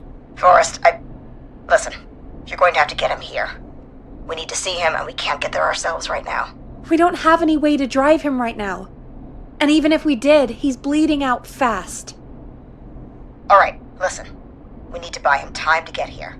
That means stopping the blood first, and then finding someone to stabilize him. To stabilize him, you really need someone with first aid training. Do either of you have any? No. Me neither. Damn it. I'm really sorry about this, but I have other patients who can't wait. All I can do is talk you through the procedure as quick as I can, and then leave the rest to you. You think you can handle that? We got it. Hit me. I'm sure we can handle it. Okay, from the top. If he's bleeding out, then you need to get him comfortable and try to stem the bleeding. Lay him down. Apply continuous pressure directly to the affected areas. When the bleeding slows, get a clean cloth of some kind and hold it over the wounds. Get them comfortable. Apply pressure. Clean cloths when slowed. Got it, I think. You said he was stabbed, right? If the object he was stabbed with is still in him, don't take it out. It's stopping the worst of the bleeding right now. If anything, you should secure it so it stays where it is. I wouldn't have thought of that. It makes sense, though. God, that was a lot of info. But I think we can handle this. Glad you got it so far, because there's more to go. Keep going. I'm still with you, Doc. What else do we need to know? If he's lost a lot of blood, he may enter shock. If he does, act fast. If you applied a cloth and it's bleeding through, don't remove it. just apply another on top of it. If it's safe, elevate his legs to get blood circulating to his vital organs. Try to keep him warm. Get him to rest and reassure him. We need the patient to stay calm. All right, don't replace bandages. Elevate his legs. Keep him warm and calm. This is a lot. I'm really sorry. That's as much as I can give you right now. Try to stop the bleeding. Find someone to get him stabilized, and get him here as quick as you can. Good luck. All right, Forrest. Casey's still on line 1. Oh, Casey. Hello? Hello? Forrest, are you there? How is he? Hi, Casey. I'm here. How are you doing? I need help! I've been putting pressure on his stomach wound since you left, but he's still bleeding. I don't know what to do. That's good, Casey. The nurse said to do that. What about the knife in his leg? It's gotta be hell. Should I pull it out? Don't you touch that knife. No, don't touch the knife. The bleeding will get worse if you pull it out. Are you sure? I'm sorry. I'm gonna stop making suggestions. No, don't worry, Casey. We're a team here. We're all going to get Jason through this. Casey, is his leg wound bleeding right now? I hate looking at that knife. Yeah. It's bleeding. His stomach is worse, though. You need to secure it. I think we need to secure the knife so it doesn't move around. Do you have anything you can tie around it? Yeah. There's some laundry piled up on top of the dryer, some cloths on the hood of the car, and what else? I guess I've got my jacket. Rags. Take the cleaning rags and hold them over the wound. I really hope these are clean. Here we go. I'm sorry, Jason. It's secure. I'm putting pressure on his stomach again. I'm starting to think we might make it. Forrest, can I have a word? Now isn't the best time, Peggy. Can it wait? Forrest, it's kind of important. All right. Give me a second. Casey, I'm going to have a quick word with Peggy. Keep putting that pressure on and let us know when the bleeding is under control. You're doing great. But what if something happens? We'll still be here. Just shout if you need anything, and we'll be there. I promise. Okay. I'll wait. Jason, please be okay. Go ahead, Peggy. What's up, Peggy? We can't stay on the line with her all night. Dawn is still out there. What if other people need us? You're right. She's probably on her way to her next target right now. Exactly. And you heard the nurse. We need someone there with training who can stabilize him. He's got to get to the hospital somehow.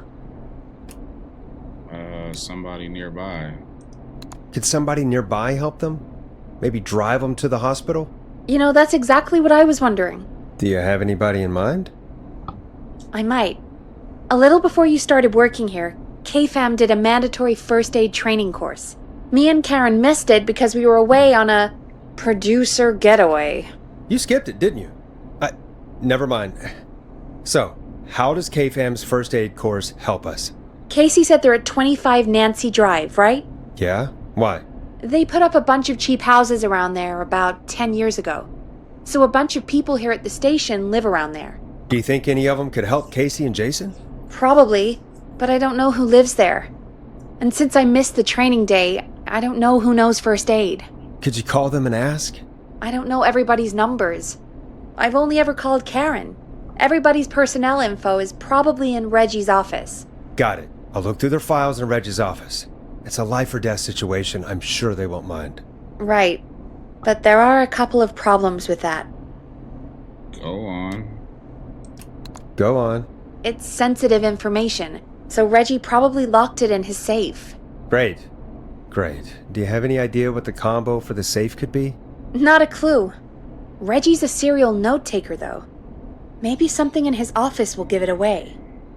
Right. There is something else. I'm not gonna like this, am I? Have you ever heard, the future is floppy? Peggy, what the hell are you talking about? I'm talking about floppy disks. Floppy disks are like these futuristic things that have information on them. You put them in a computer and they do something. Peggy, I know what a floppy disk is.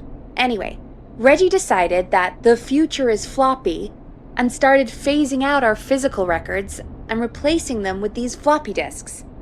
I imagine it's the same for our personnel files. That's good to know. Since we haven't heard anything from Casey, I'm guessing Jason's okay for now. I'll check out Reggie's office and see what I can find. You'll need a key for that. I'll just slide it under my door now. Thanks, Peggy. I just have to look around. Do you see how Peggy's just handing off these keys? What else you gotta say? Good. I'll patch my mic down to the office, so you'll hear me over the intercom. Just keep handing me these keys one by one. I'm telling you, Peggy's a double crosser.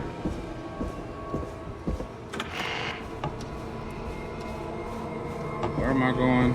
Reggie's office. This music don't got no business being like this. I wanna...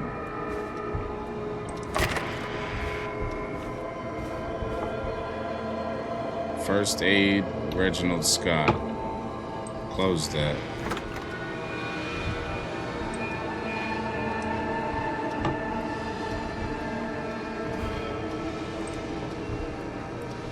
Remember, Reggie Jr.'s birthday is 9/10, not 10/9. Last year was a disaster. Alien sightings. Number 75 UFO over park. 12:45 a.m. 10/18/85. It's a 4-digit code. Looks like I need a 4-digit code. Very important date.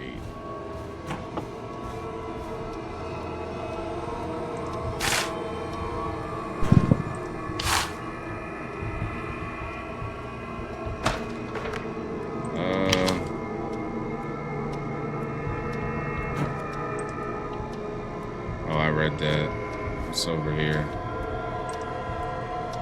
Acts for Forever, need to write, pitch, document, good title, bring back original.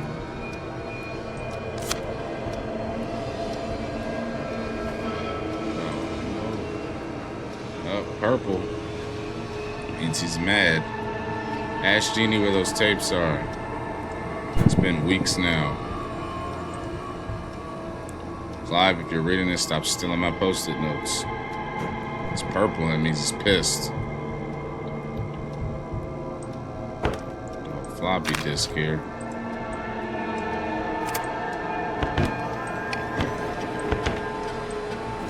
Could this be it? First of all, hold on. Get that off of here. Pizza delivery killer who kills with a pizza cutter. He just said that earlier about Ponte's Pizza. Terrifyingly, there is never any pizza. What happened to the original delivery guy? Maybe write him in as final girl's boyfriend. Protagonist is college student Megan. She's smart, beautiful, resourceful, and lactose intolerant. Alright. Takes place on 11/7, very important date for the town. Great Loose Gathering, event where a large number of beasts appear suddenly and save the town from starvation. Need to kill off Megan's support network throughout the movie. Maybe partner with Ponte's Pizza for launch. 1 out of 10 orders receive a pizza cutter and a ticket. A pizza cutter and a ticket. I already forgot the code. 11/7.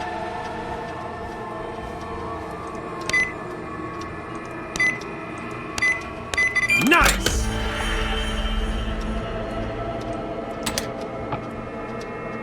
What's this? Forrest Nash. I'll save that for the end. John Hedges. Let me try that one.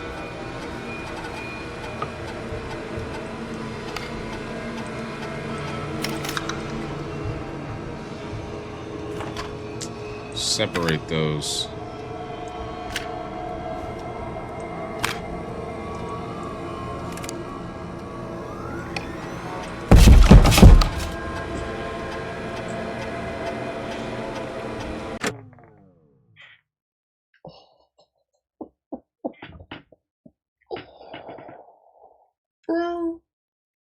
Bro, that was so loud in my ear.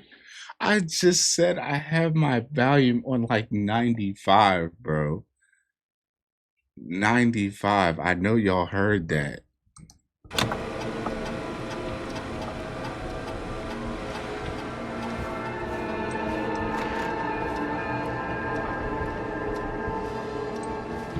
Shut the door.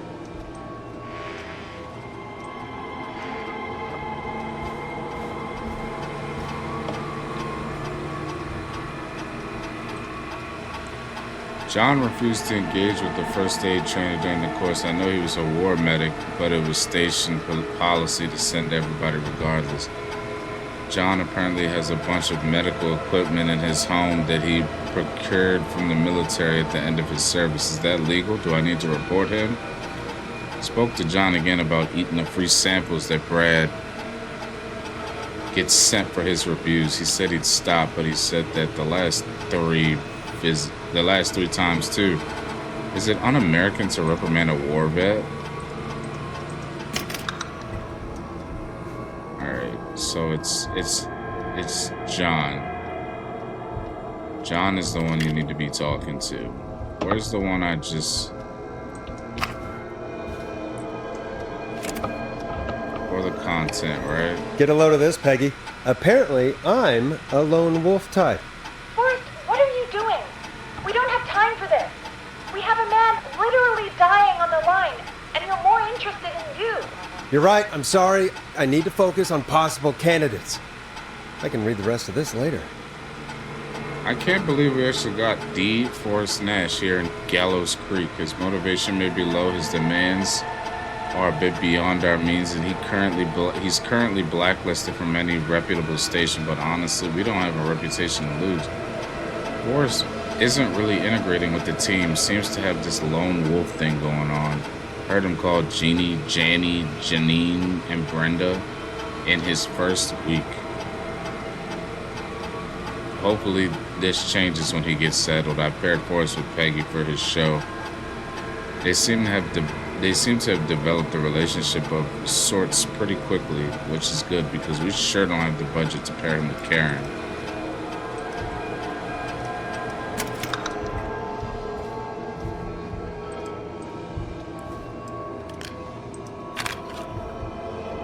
Put that there. Peggy Weaver.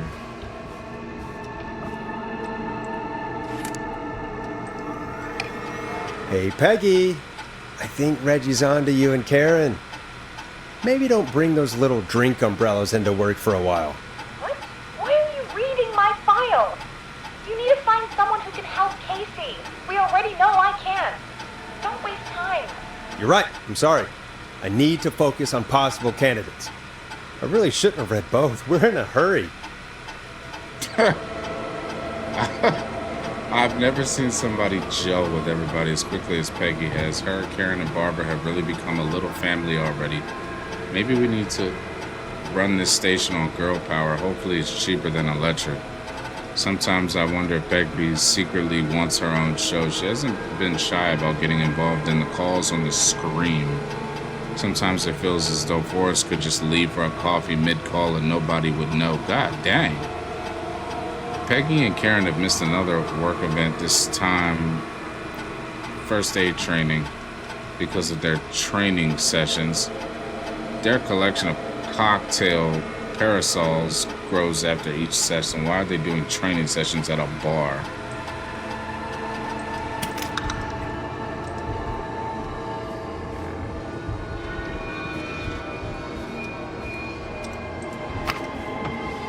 Bradley Carter.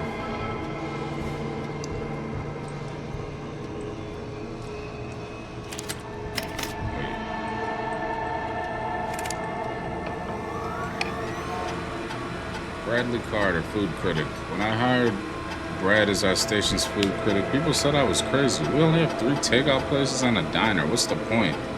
To them, I say you can't be afraid to explore the darkest reaches of the unknown. Bradley and Barbara seem to be spending an awful lot of time together. I didn't realize she was so interested in Brad's work. Maybe I should join one of their after work meetings sometime. I've always wanted to learn more about food. Instead of learn, pick it up and eat it.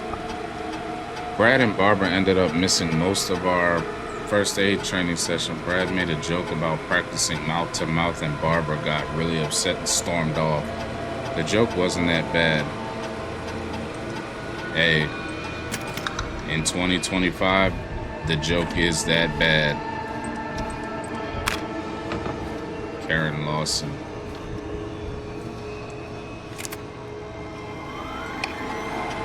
Karen Lawson, senior producer. Karen has really stepped up her duties in recent months. She has fully taken on Hamish's show alongside the Timberline twins ever since Wes left us. Hopefully she doesn't get any ideas about being paid double. Karen has started mentoring Peggy. I think this would be really good for Peggy. They're even doing team building training getaways to improve efficiency. I'm starting to suspect that these producer training getaways are being strategically timed. They've now both missed Secret Santa first aid training and the Teddy Gallows Jr. station visit. Forget Teddy Gallows. Throw that. Oh, one more. Last one. Barbara is really getting on well with all the staff here. Everybody gave her great feedback at our last review. I get the feeling there's something going on with her and Brad. Call it a hunch. Barbara got another cat recently. She must have at least 5 now. Daisy, Murphy, Penelope, Freddie, and Lord Winston. I need to monitor productivity going forward. The cat photos are a big distraction for the rest of the team. Barbara laughed when I told her about the concept for my new horror script. I don't care what she thinks. A story about an alien egg at the center of the earth set to hatch on February 30th is a great idea. Why else would we avoid having February 30th? Well, skip the 29th too. I think we're done here. Hey Peggy, you there? Yeah, I'm here. Did you find what we need? I think I know who our best bet is to help Casey and Jason. All right, good work. Who should I... Hello? Is anybody there? Please pick up. Casey, I'm here. What's wrong? Jason started going pale. I tried to get him to rest, but he just threw up everywhere. What's happening? What do I do? He's going into shock. God, it sounds like he's going into shock. Casey, just stay calm. It's going to be okay. But the bleeding seemed to slow down. Did I mess up? Jason, I'm sorry. Casey, calm down. You've done everything right. I need you to listen to me, okay? For Jason. What did the nurse say to do about shock? Elevate his legs. Casey, I need you to elevate Jason's legs. We need to get the blood flowing to his vital organs. Got it. Jason, stay with me. I'm just gonna move you. This might hurt. Okay. I propped his legs up on some boxes. I'm looking at my notes. We need to get Jason as warm and comfortable as possible. Do you have anything you could use nearby, Casey? Yeah. I still have some laundry next to me. I'll wrap him in some blankets. Just give me a second. Sorry. Jason's bleeding through his bandages. Should I get him new ones? Or... Oh, God. Nope. Just add more. Don't remove the bandage. Apply another one on top of it. Do you still have something you can use? I've used the rest of the laundry to keep him warm, so... I'll use my jacket. I can always get a new one. I'll fix his bandage and get him warm. Hold on, please.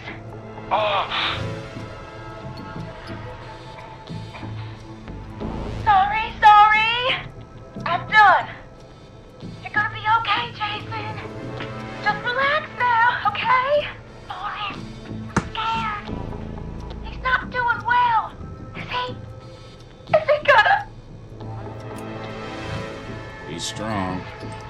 Casey, I need you to be strong for Jason. Sit with him and reassure him that everything's gonna be okay. Okay? Okay. Please. I can't give him what he needs. Please send help. I can't lose him. Alright, Forrest, we need to hurry. Jason doesn't sound like he's doing too well. You said you knew who to call earlier? Who was it? It's John. We need to call John Hedges. He lives on Nancy Drive. He didn't really participate in the first aid training, but he's a former war medic. He's probably the most trained person we have. Really? I never really spoke to him before. A war medic, huh? Yeah, and according to Reggie's notes, John keeps all of his old equipment at his house. He's something of a hoarder. Alright. What's his number? 5420735. Calling now.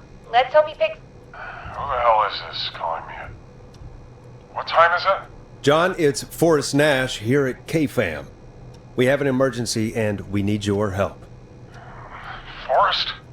If this is a work emergency, then it can wait until the goddamn morning. Just leave me a note like everybody else. A man has been stabbed by the Whistling Man, or... Never mind. He's lost a lot of blood, and he's passed out. We need you to help him. The Whistling Man? What kind of joke is this? John, we're not kidding. A man is gonna die if we don't help him right now. Seriously, I haven't been called on for over 10 years. Where's the patient? What's his condition? He's at 25 Nancy Drive. I think we got his friend to stem the bleeding, but he's gone into shock. He's passed out right now. You say he was stabbed? Do you know the extent of his injuries? From what we were told, he has 2 major stab wounds. One to the stomach and one to the leg. The knife is still in his leg, and the stomach wound is open. Understood. Let me grab a few supplies and I'll head right over. Damned if he dies on my watch. Thank you, John. We'll let him know you're on your way. Good luck. Hello, Casey. Are you there? How are we doing? Bad. Jason seemed really weak and then just started thrashing. How is he now? What about now? Is he still thrashing? He's passed out. Please tell me you found someone to help. Casey, help is on the way. My colleague will be there soon. You hear that, Jason? Someone is coming. You're gonna be just fine. Just hold on for me, okay? Just hold on. Come on. Hello, Casey. This is John Hedges. I'm here about Jason. Please let me in. I'm guessing that's Jason there. Casey, I'm gonna need your help. Forrest, Peggy, don't you two worry. We've got this from here. Okay. Forrest, we'll call you back later. I have to go now. Good luck, everyone.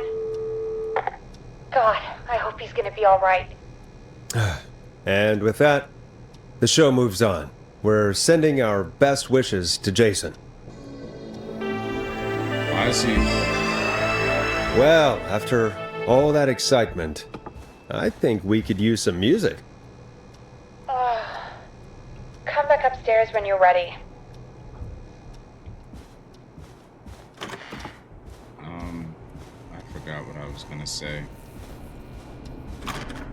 Oh, why is he talking in that persona? That radio voice, and he's on an intercom.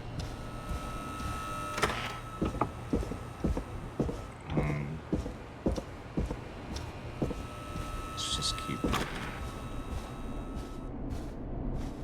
But now, there's no call button. Should I just call for you? What happened?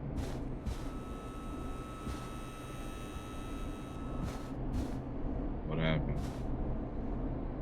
I better put a record on. Oh, I forgot you did say that.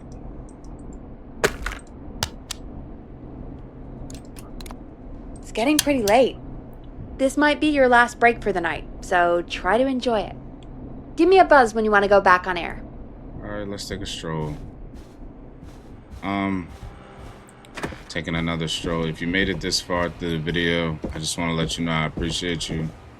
Make sure you leave a like, leave a comment, you know, game recommendations, all that good stuff. I'm always checking the comments. Just taking a stroll, showing some little, you know, appreciation to the community. I'm all about community.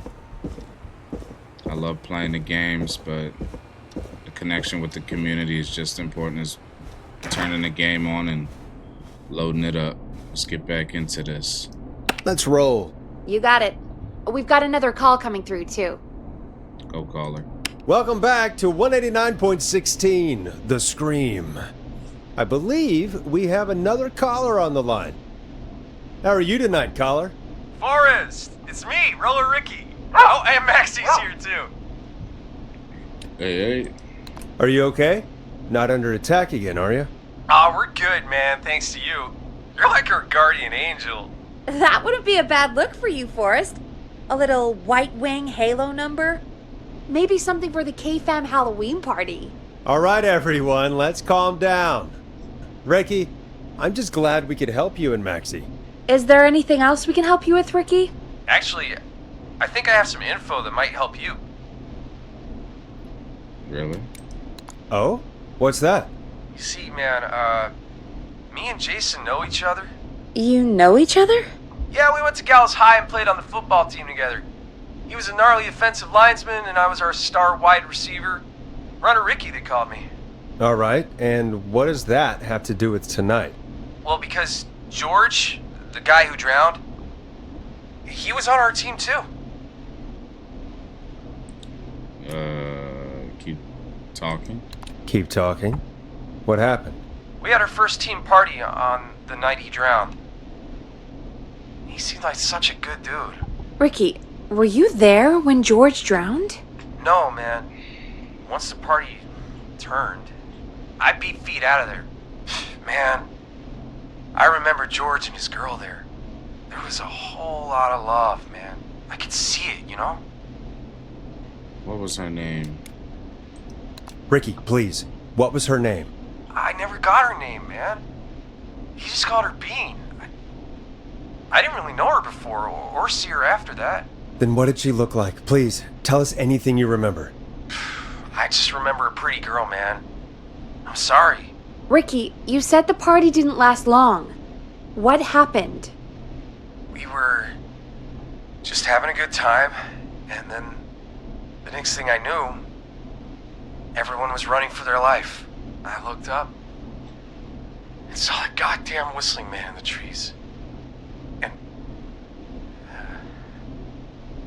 And I never ran so fast in my life. I ran straight home. Didn't know about George until next morning at school. I'm guessing it was whistling night, wasn't it? That the whistling man was just another kid. Yeah. I don't know how George died, but I always felt like if anyone deserved to die that night, it should have been me. And no. Ricky, it wasn't your fault. You're not a bad person. I know that now, ma'am. It took a long time to learn, but yeah, just thought I'd tell you all what I know. Thank you, Ricky. This helps. Thank you. You got it, man. Anyway, I think it's time for me and Maxie to free up your phone lines. Thanks for listening, man. I'll let you to it. Night, Ricky. All right, folks. Looks like we got a new lead in the case. If anyone has any info about this mysterious bean, please call in. If she was George's girlfriend back then, she's probably in her mid to late 30s now. Huh. Oh, we have another call coming in, but hang on. What's up, Peggy? That's what I be talking about. Peggy. Peggy? Not to be trusted. You're gonna want to take this call off the air. Who is it? Just do it. All right, folks, it's time for another track. Here's one to help you sit back and relax. We'll be right back after this.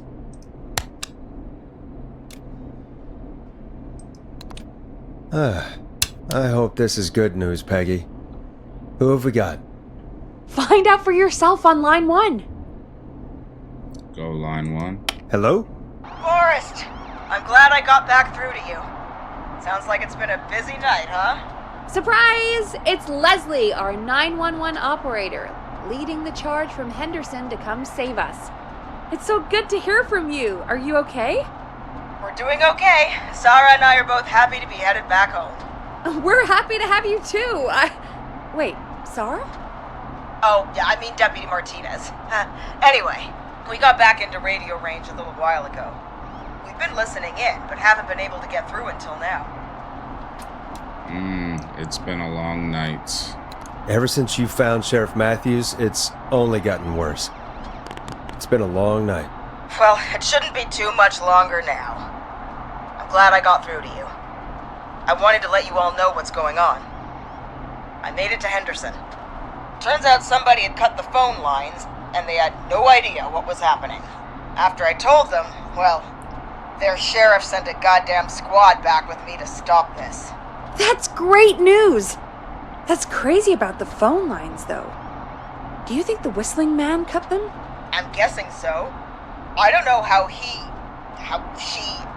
the Whistling Man did it. But that doesn't matter right now. Listen, we're coming in hot, but we need your help. I know Gallows Creek isn't a big town, but if we don't know where the Whistling Man is, we can't get him. Her. That's where you come in. What do you need? You can count on us. What do you need? It might be a long shot, but here goes. The Whistling Man already called up a few times. I bet she calls again. We're still a little ways out of town, so if she calls, stall her. Buy as much time as you can for us to get in. And while you're talking to her, try to figure out where she is. We'll be listening in, so once her location is known, we'll head straight there and end this nightmare. Do my best. I'll do my best. I know you will. Heck, I can see the headlines now. Forrest Nash's interview of a lifetime. Anyway, I'll radio the other cars and tell them the plan is a go. Hopefully the next time I see you, it'll be with our killer behind bars. Take care now. We'll see you soon, Leslie. Oh, thank God. It sounds like this is almost over. We're nearly through this. Let's get back on the air. Best we don't waste any time then. Let's get back on air. You got it. Bringing you back live now. Welcome back to The Scream with me, Forrest Nash. The line is lit up, but before I get to our next caller, I just want to say things are looking up. It's almost over. But for now, let's bring in our next caller. Go, caller. Evening, caller. This is Forrest Nash. Hello, Forrest. This is John Hedges. I'm here with Casey. I wanted to give you an update on Jason. John! Is he gonna be okay? He's a fighter. He'll be fine. We've got him stabilized and resting in a bed. We're preparing to move him to the hospital. Thank you so much. If you hadn't been there, then... God, I don't even want to think about what would have happened. Of course, Casey. We're just happy he's okay. John, Casey, you two did all the work. Tell Jason to get well soon from us, whenever he's up for it. Well, why don't you tell him yourself? Is this Forrest? The one and only. I hope you're feeling better. It's good to hear you, Jason. How are you? Oh, well, you know. I've got a hole in my stomach, and there's a knife in my leg, but John gave me something to take the edge off. So, I might feel even better than either of you. Oh. Take it easy until you get to St. Gabriel's. I will. But, before that, I needed to call you. I'm guessing the Whistling Man is still out there?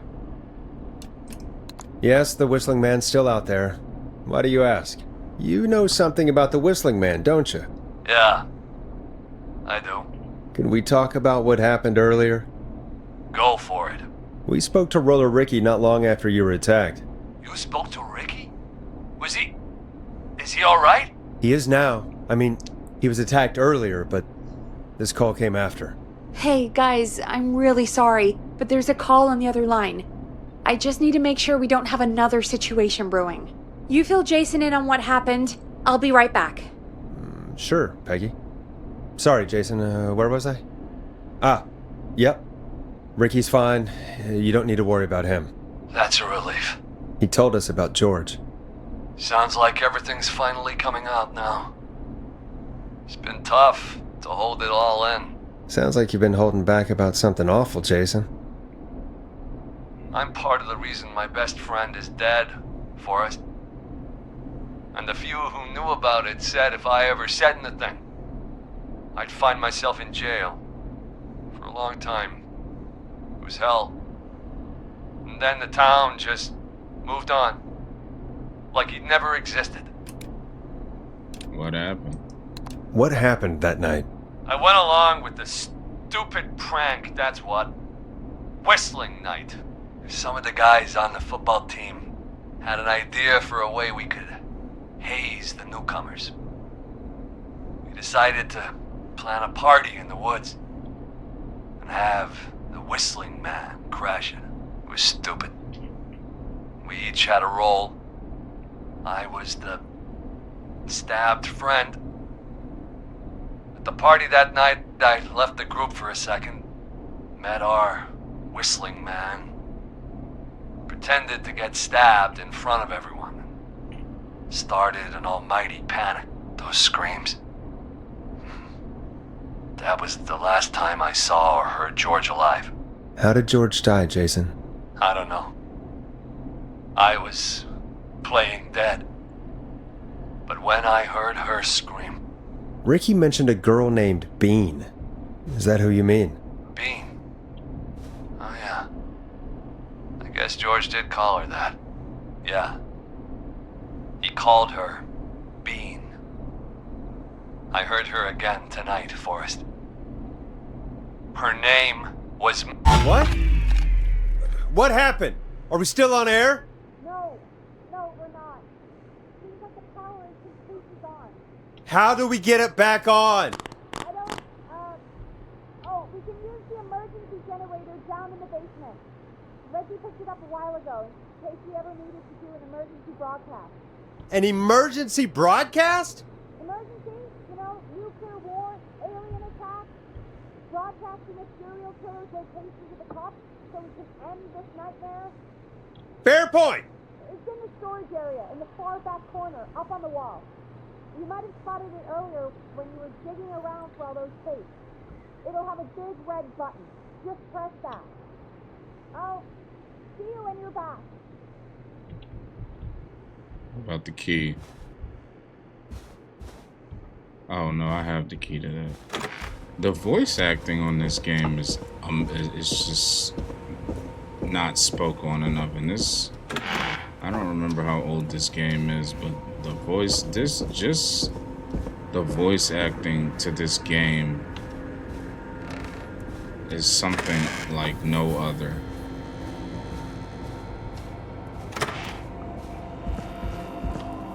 It is a little buggy sometimes, but the voice acting makes up for it.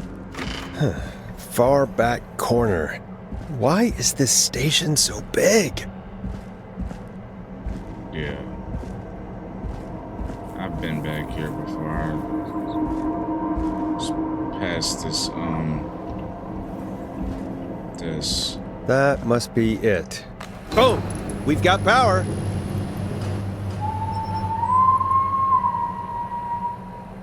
The Whistling Man. I need to warn Peggy. I don't think you need to warn Peggy about anything. Peggy knows some things. Peggy knows some things. And there ain't no hide mechanic or weapon mechanic, so whatever's gonna happen is gonna happen.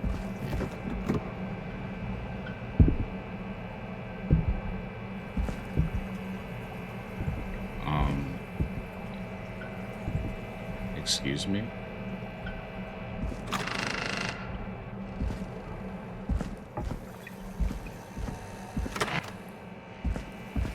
Excuse me? Well, I mean, you did have an open door downstairs.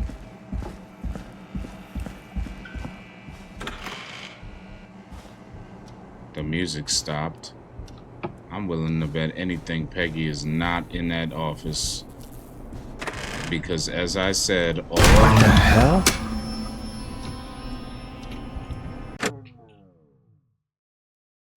That's the second time. That's the second time.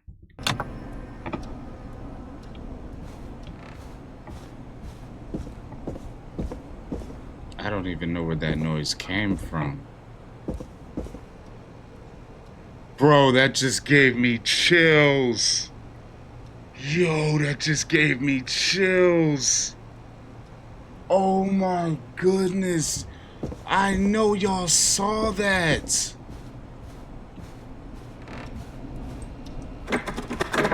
That legit gave me chills.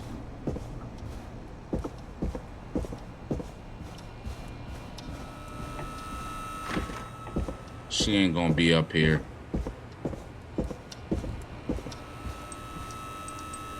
What?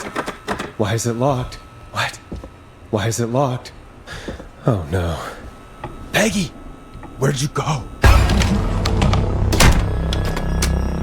Yo, I can't. No way. I can't take this. This can't be happening. I can't take this. I can't take these jump scares. Oh my god, bro. They're so tacky, but I can't take them. I can't take this. A call.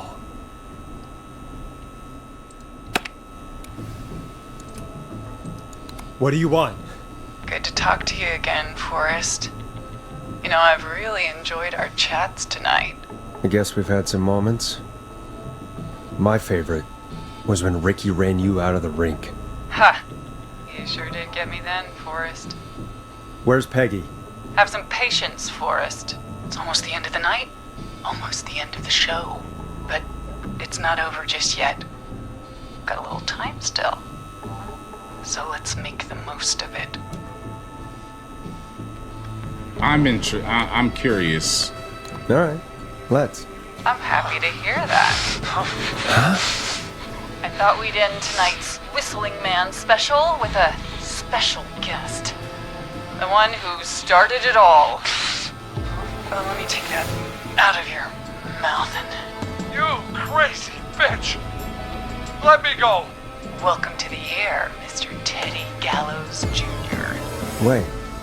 It's all gonna come out tonight, Teddy. Your daddy and his money saved you 20 years ago. But even if you crawled out of his coffin with all the money in the world... Wait, where the hell is Teddy? How are you talking to him if you're here with me?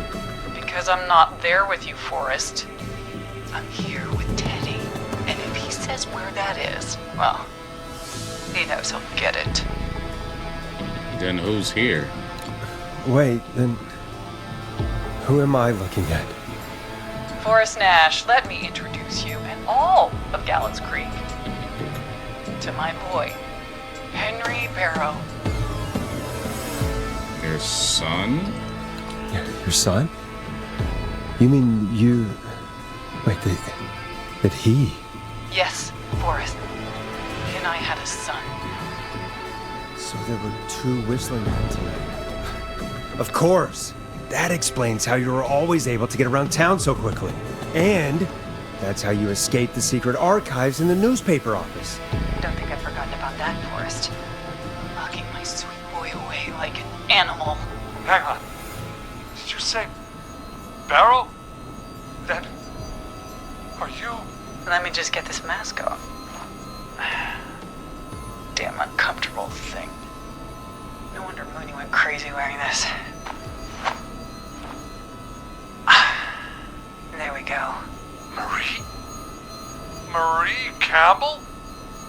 George's old girl. Oh, well, it sure has been years since I last saw. Oh, God damn it.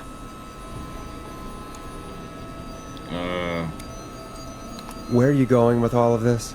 Everyone's gonna know now what Teddy did. He killed George that night. This night. 20 years ago. Listen to me. You... You're gonna talk when I talk to you.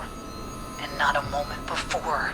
Meanwhile, Forrest, I'm gonna give you the chance to talk. You're gonna help me reveal what really happened to George all those years ago. I'm curious.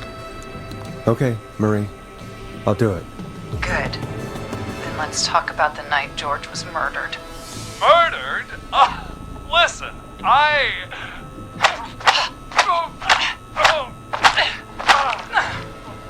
I said you speak when you're spoken to. Now, I know you've done some good work tonight in piecing together what happened to George 20 years ago, and that's why I want you to interview us. Interview you? All right, I can do that. Thank you. I want you to help me and Teddy tell the story, Forrest. Do a good job. And hell, you might be the only one to leave here alive.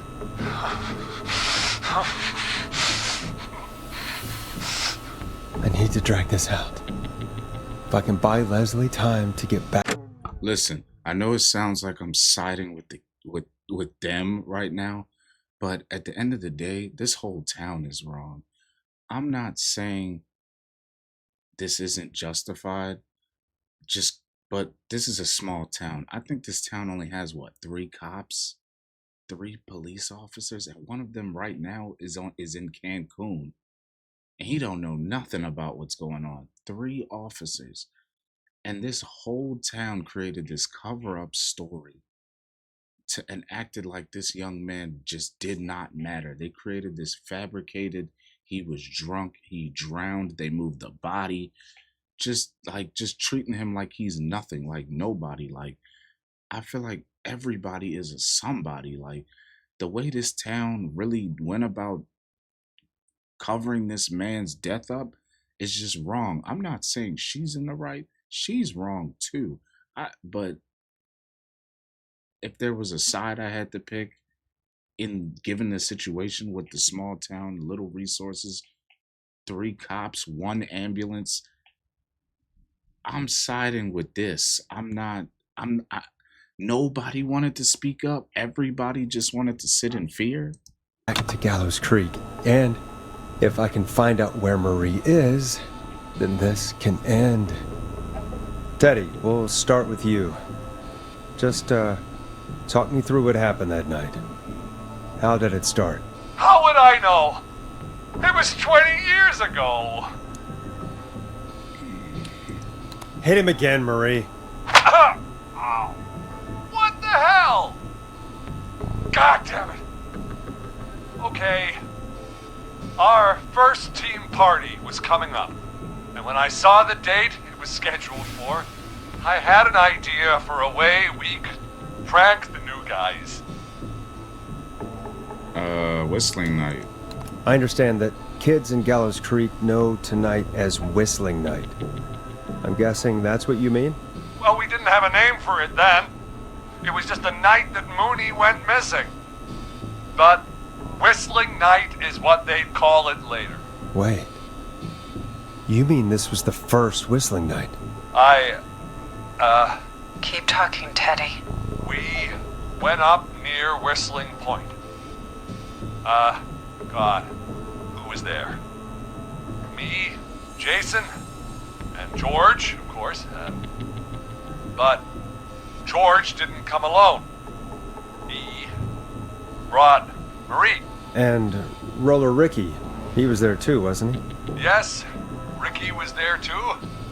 Runner Ricky, our wide receiver. I helped him off the bottle, you know. Because I'm a decent man. Is that so? Yes, it is. He came apart one day. Some people do. He had some issues. Wasn't stable. I didn't want him to hurt his chances in life. So, I helped him keep himself together. You were afraid he would talk about that night, weren't you? Keep talking. About midway through the night, we put the prank into action. We looked up at the trees and saw Jason there, bloody, like he'd just been stabbed. And the Whistling Man. Everyone ran, screaming. George and I and Ricky, we got left behind. But Ricky was in on it too. I know he was. He and Teddy were as close as anybody. Teddy must have told him the plan. Did you ask Ricky if he knew or not? I didn't see any reason to. Why? Because Ricky phoned up earlier. He didn't know anything about it, Marie. What? He had no idea what was happening. He said he was as terrified as anybody. Isn't that right, Teddy? You didn't tell him, did you? Ricky never could keep his mouth shut.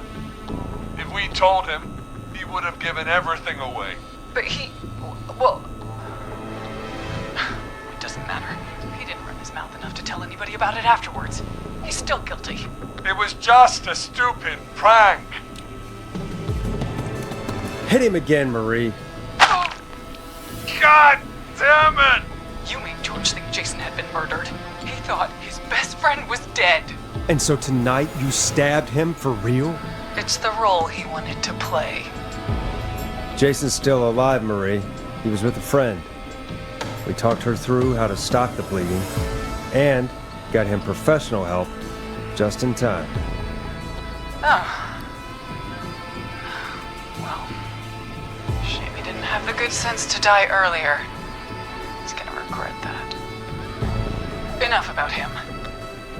Me and George took off running, but somehow we got separated in the woods. I ended up near the bottom of Whistling Point, and when I noticed George wasn't with me, I panicked.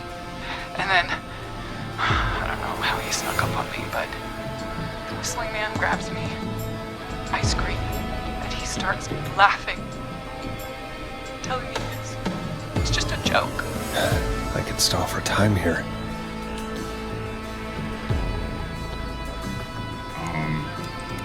Who was it, Marie?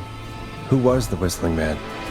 I suddenly recognized it was Chuck. Chuck Brody was the Whistling Man, laughing away. But then he stops, and he's looking up at the top of Whistling Point. What was he looking at? Teddy, what happened next? Nothing. I mean, it was just... Teddy? George fell off Whistling Point.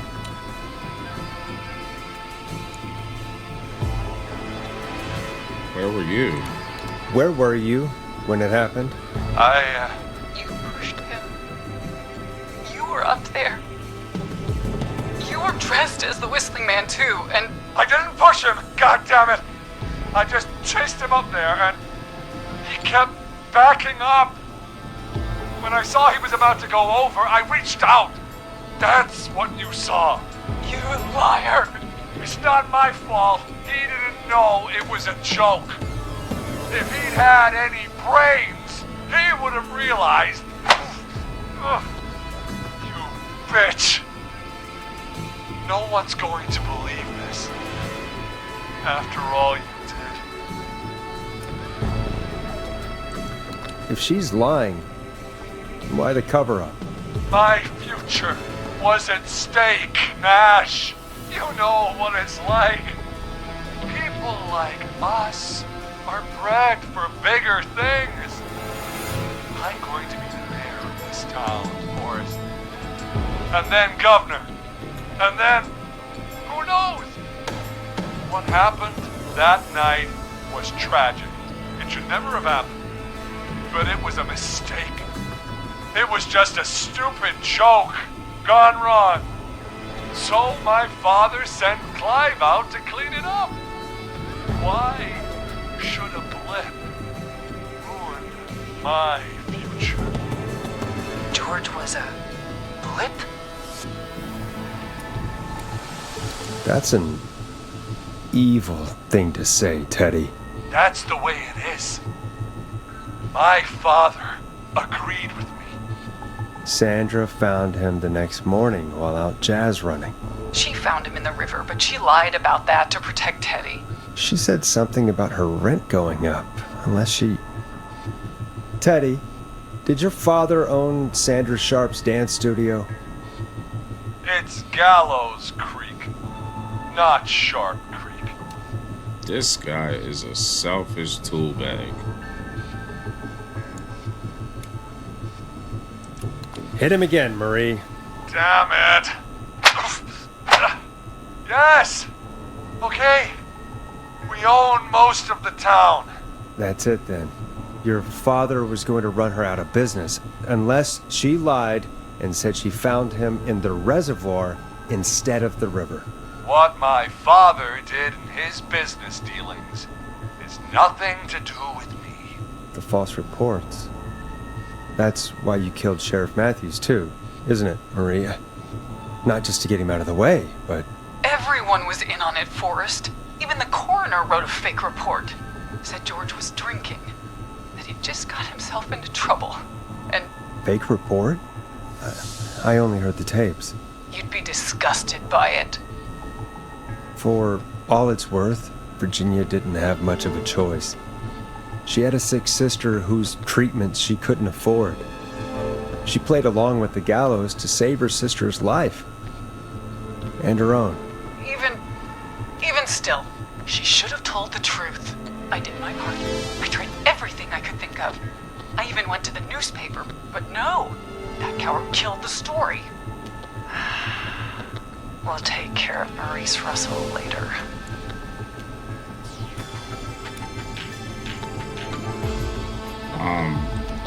You've been through hell, Marie. I'm sorry.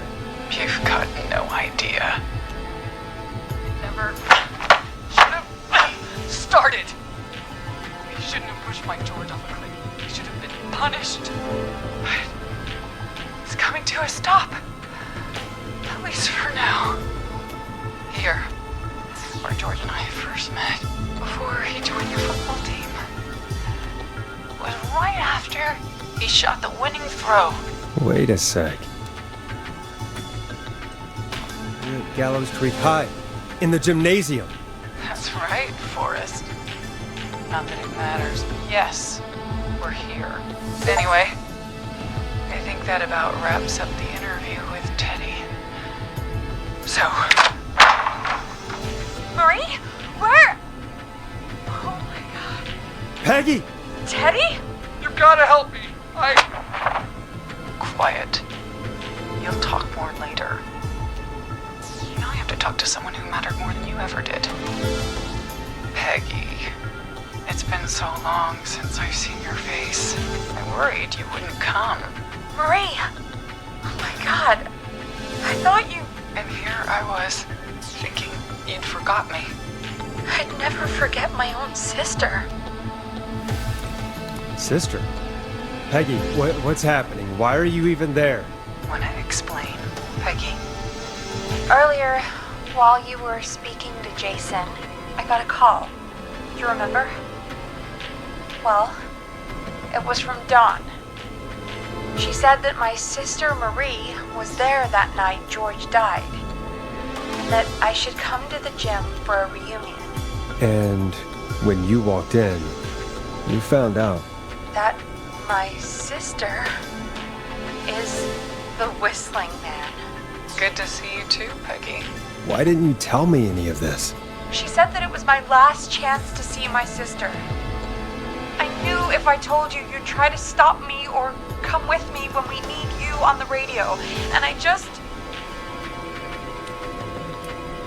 I don't want to say anything. What happened to you, Marie? You just disappeared one day. Disappeared? I was thrown out, Peggy. I begged Mom and Dad to do something about what happened that night, but did they care? No. Stay quiet. They only cared when they learned I'd been with George. And Marie, I'm so sorry. I never knew. It's not your fault. Really, it's Mom and Dad I should be seeing right now. But since they're dead and gone, well, I'll have to settle for the next best thing. Next best thing? Do you mean? Someone has to pay for what they did. Marie, please. Mom and Dad are gone, Peggy. Besides, you forgot me. Just like the rest. You forgot. Is there any way I can prove Peggy didn't forget Marie?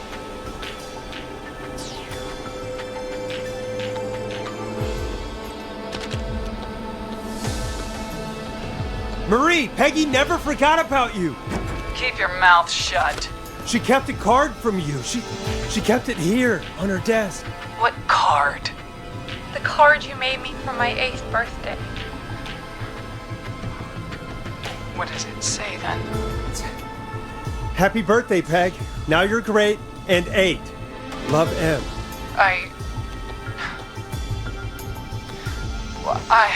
Henderson police! Freeze! Backup's here. Henry! Get out of there! Peggy! We have 2 wounded, and we're in pursuit of the suspect. Henderson police! Freeze!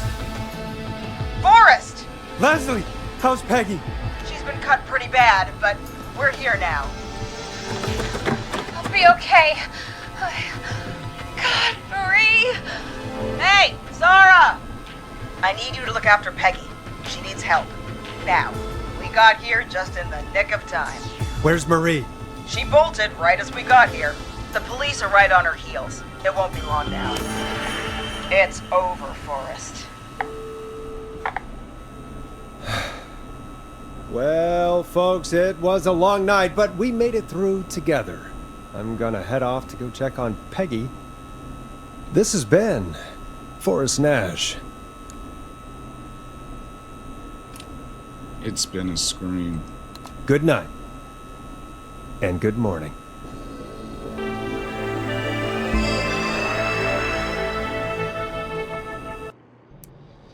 So I only lost 2 people. Wait.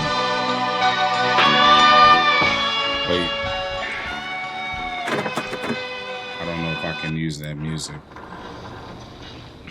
This game was truly amazing from start to finish. The voice acting, the plot, the twists and turns in between the story, everything about this game was just great. If you enjoyed this video, make sure to leave a like, comment, subscribe, you know, all those good things. And until the next one, stay safe out there, guys.